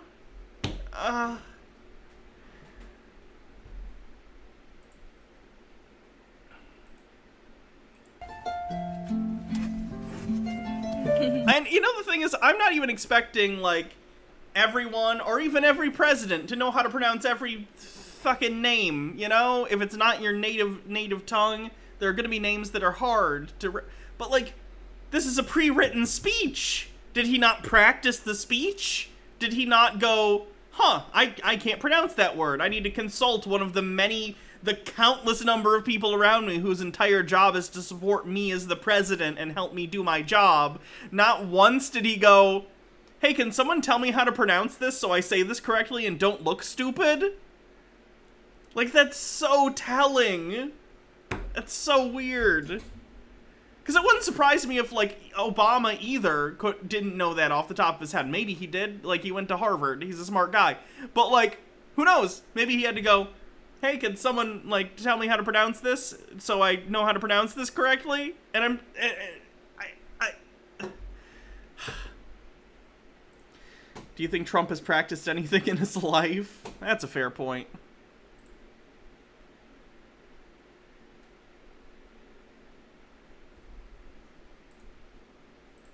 Now you try. First, get a jar. Patrick, that's a blue-eyes white dragon. Yes.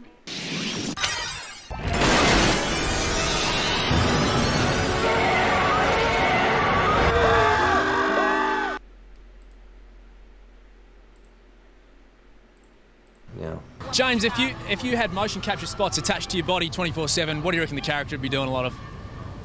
I don't know, man. What would you be doing? A lot of touching myself, I think. Yeah. What, motion capture? Yeah. How would that enhance that? No, it wouldn't. It'd make it a lot sadder. What was it like to see the actors in a motion capture? What?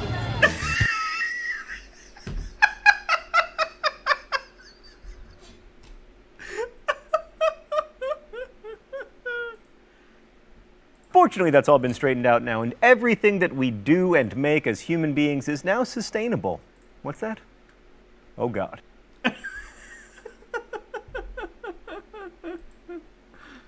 Place in New York City. Okay, gotcha. Yeah, we made it to Central Park. Here's this thing. Cool. It's the end of the world and people buy toilet paper. I guess they plan to shit themselves to death. Must be.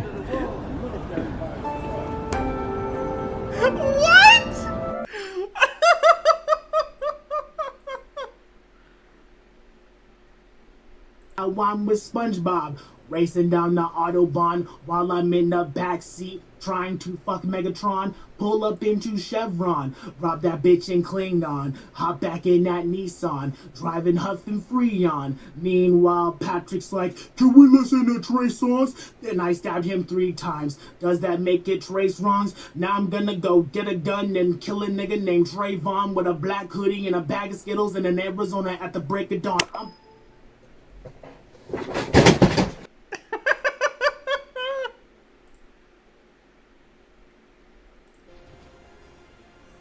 Is that a grenade?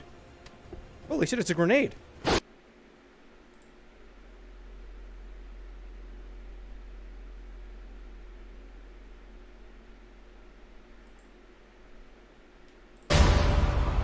Be careful what you wish for, Parker.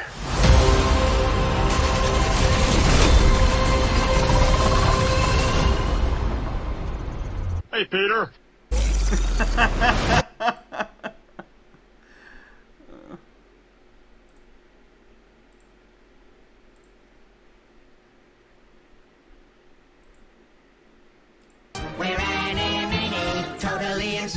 They pushed me out and maced me.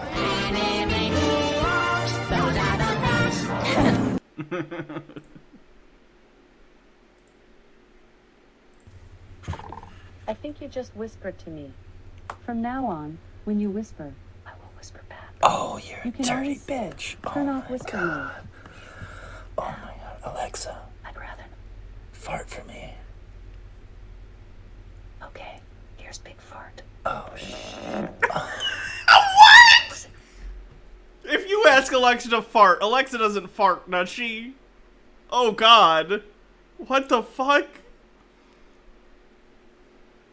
Every day we stray further from God's light.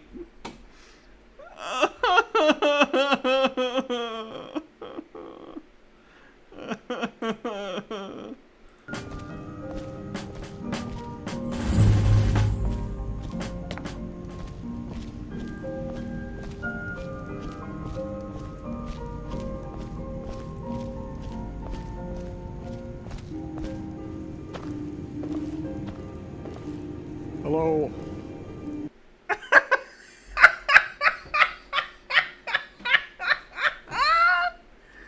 Oh, that's too good. Speedy Yoshi with a link. Play ticker ticker. I can see where that's going.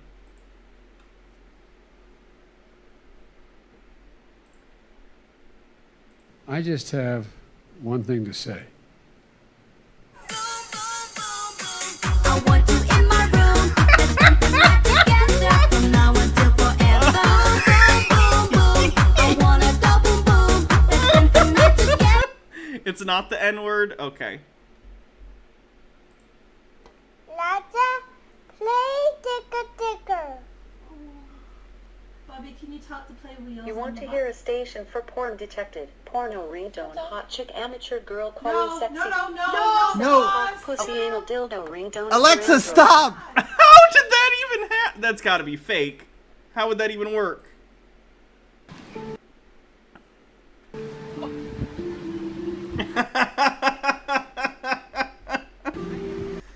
Jay Victory says, Shu did that Alexa fart thing in her newest video, I think. Oh no. What subreddit? YouTube Haiku. It's just like 30 seconds or under YouTube videos that are funny. Is that yours?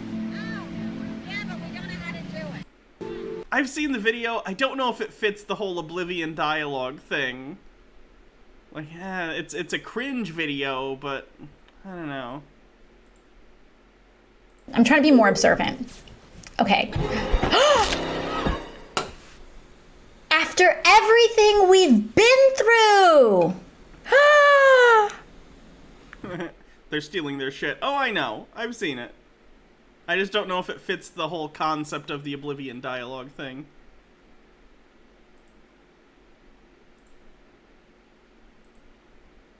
If we are right about the fraud, Joe Biden can't be president. We're talking about hundreds of thousands of votes. We're talking about numbers like nobody has ever seen before. Wait, that can't be possible.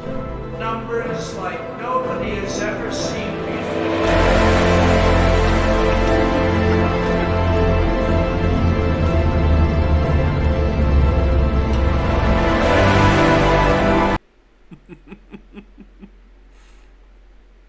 Watch me.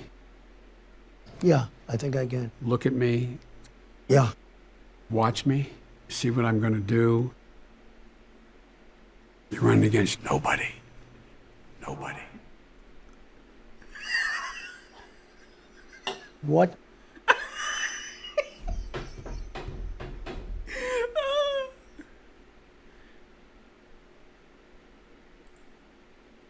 Okay, are you ready?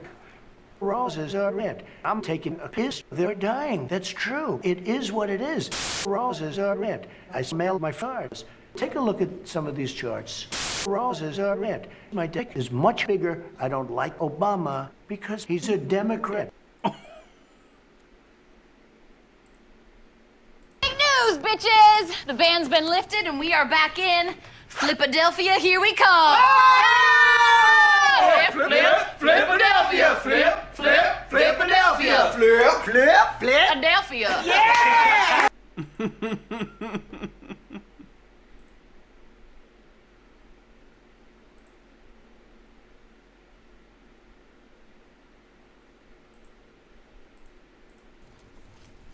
Like a few more videos, and then I'm gonna call it a night. I want to go spend time with Baha.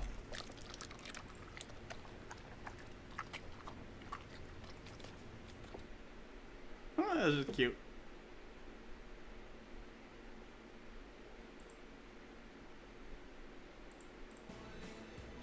I can also trade and take, and if takes, I take. If takes, queen e2, queen h4, g3, knight g3, check, c6, queen b7, knight h1, king there.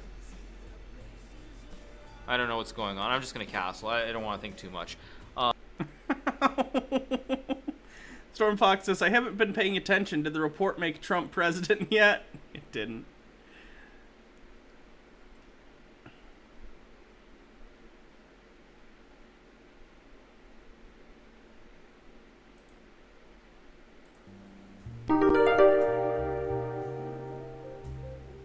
What mic do you use?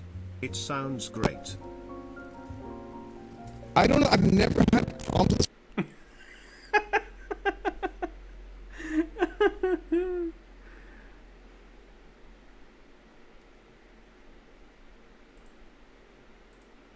Ma'am, what happened to you? I got maced. You got maced. By the place. And what happened? You were trying to go inside the Capitol? I made it like a foot inside and they pushed me out and they maced me. Yeah, maybe you shouldn't break into the United States Capitol building. Wait, was this was this January 6th or was this a state capitol thing? I don't remember. Stormfox says, I haven't been paying attention to the... Oh, read that one. Sorry. Princess Amelia says, there's not much of August left. They better hurry up. Mike Lindell now says by the end of the year. So, goalposts officially moved. January 6th. Cool. What's your name? Where are you from? My name is Elizabeth. I'm from Knoxville, Tennessee. And why did you want to go in? We're storming the Capitol. It's a revolution. Thank you.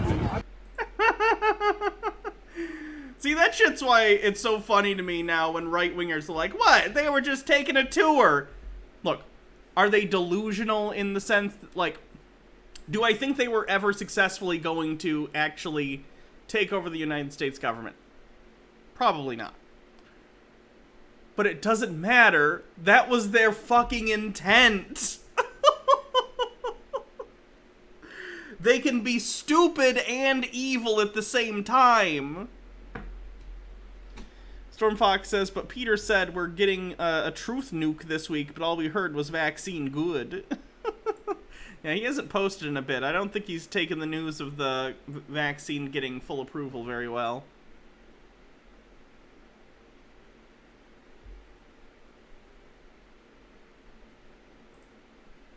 What's up? Can a G come up in your crib? Ah, don't hate me, 'cause I'm gorgeous, Freeman. Maybe if you got rid of... See you later, M. Templar. Stop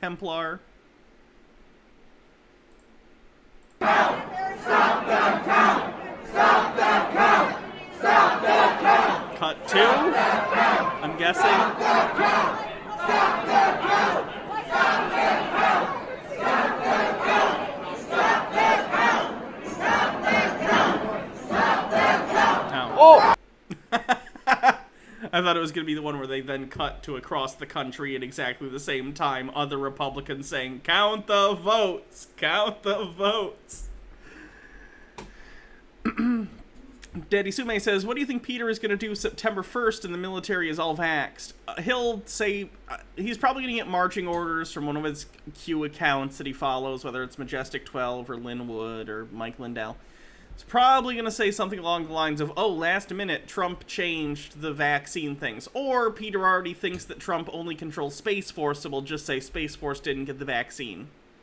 And this is actually good because he thinks the vaccine is bad and that'll weaken deep state forces or some bullshit. He'll come up with some reason.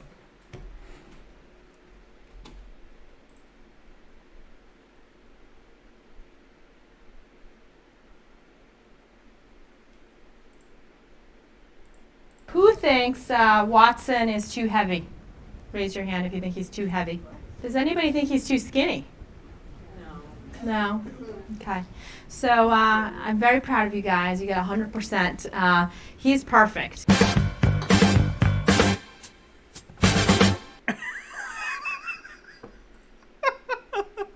Good job.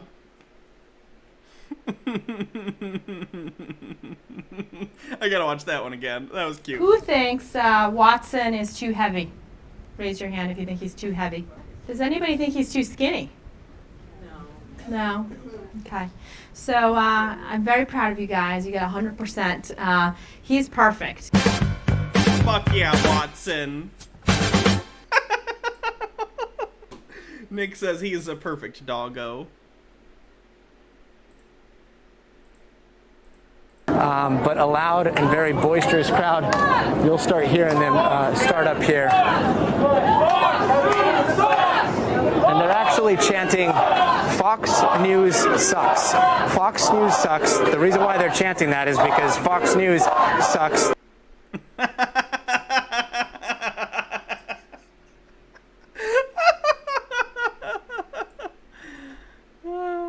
Hey, Dad, I was just wondering if you wanted to go outside and toss around the... Hey, Dad, I was just wondering if you wanted to go outside and play some catch. You got this. You got this.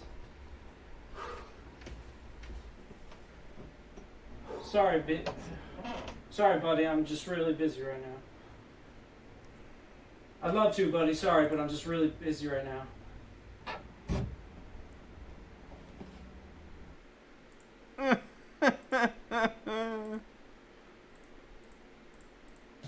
A little bottle of water. A little bottle of water. A little bottle of water.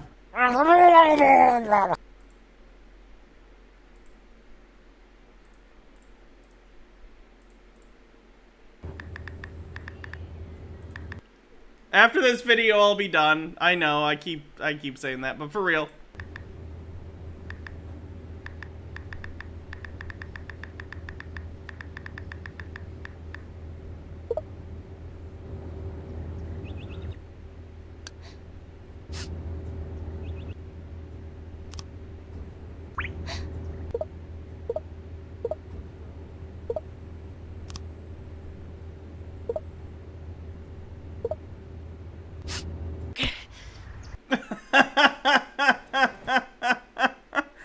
That's adorable. All right, let's see who we're gonna raid.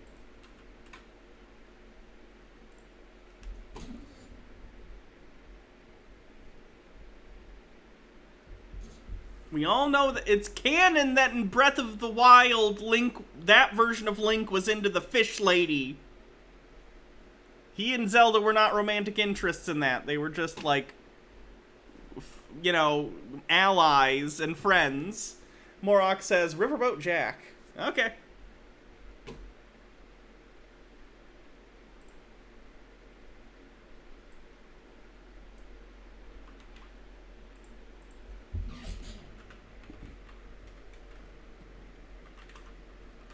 Either that, or I ship Link with the Aarakocra prince, who's very, very full of him. No, not Aarakocra. No, that's a D&D thing. Or I ship him with the fish prince guy, right? I forget. It's been a while. Not even the Rito guy. I'm not even thinking of the bird guy. I thought I was thinking of the bird guy at first. But I'm thinking of the Zora guy. Sidon, or Sidone, yes. Daddy Sume says, untrue, it's the same with Ruto in Ocarina of Time. Unrequited love. He has no love interest as he is blank. No. Link fucks, okay? Link fucks. And sometimes Link gets fucked. This is canon. Accept it, okay? Alright, I'll see you guys tomorrow. Have a good stream with Riverboat Jack. See you guys later.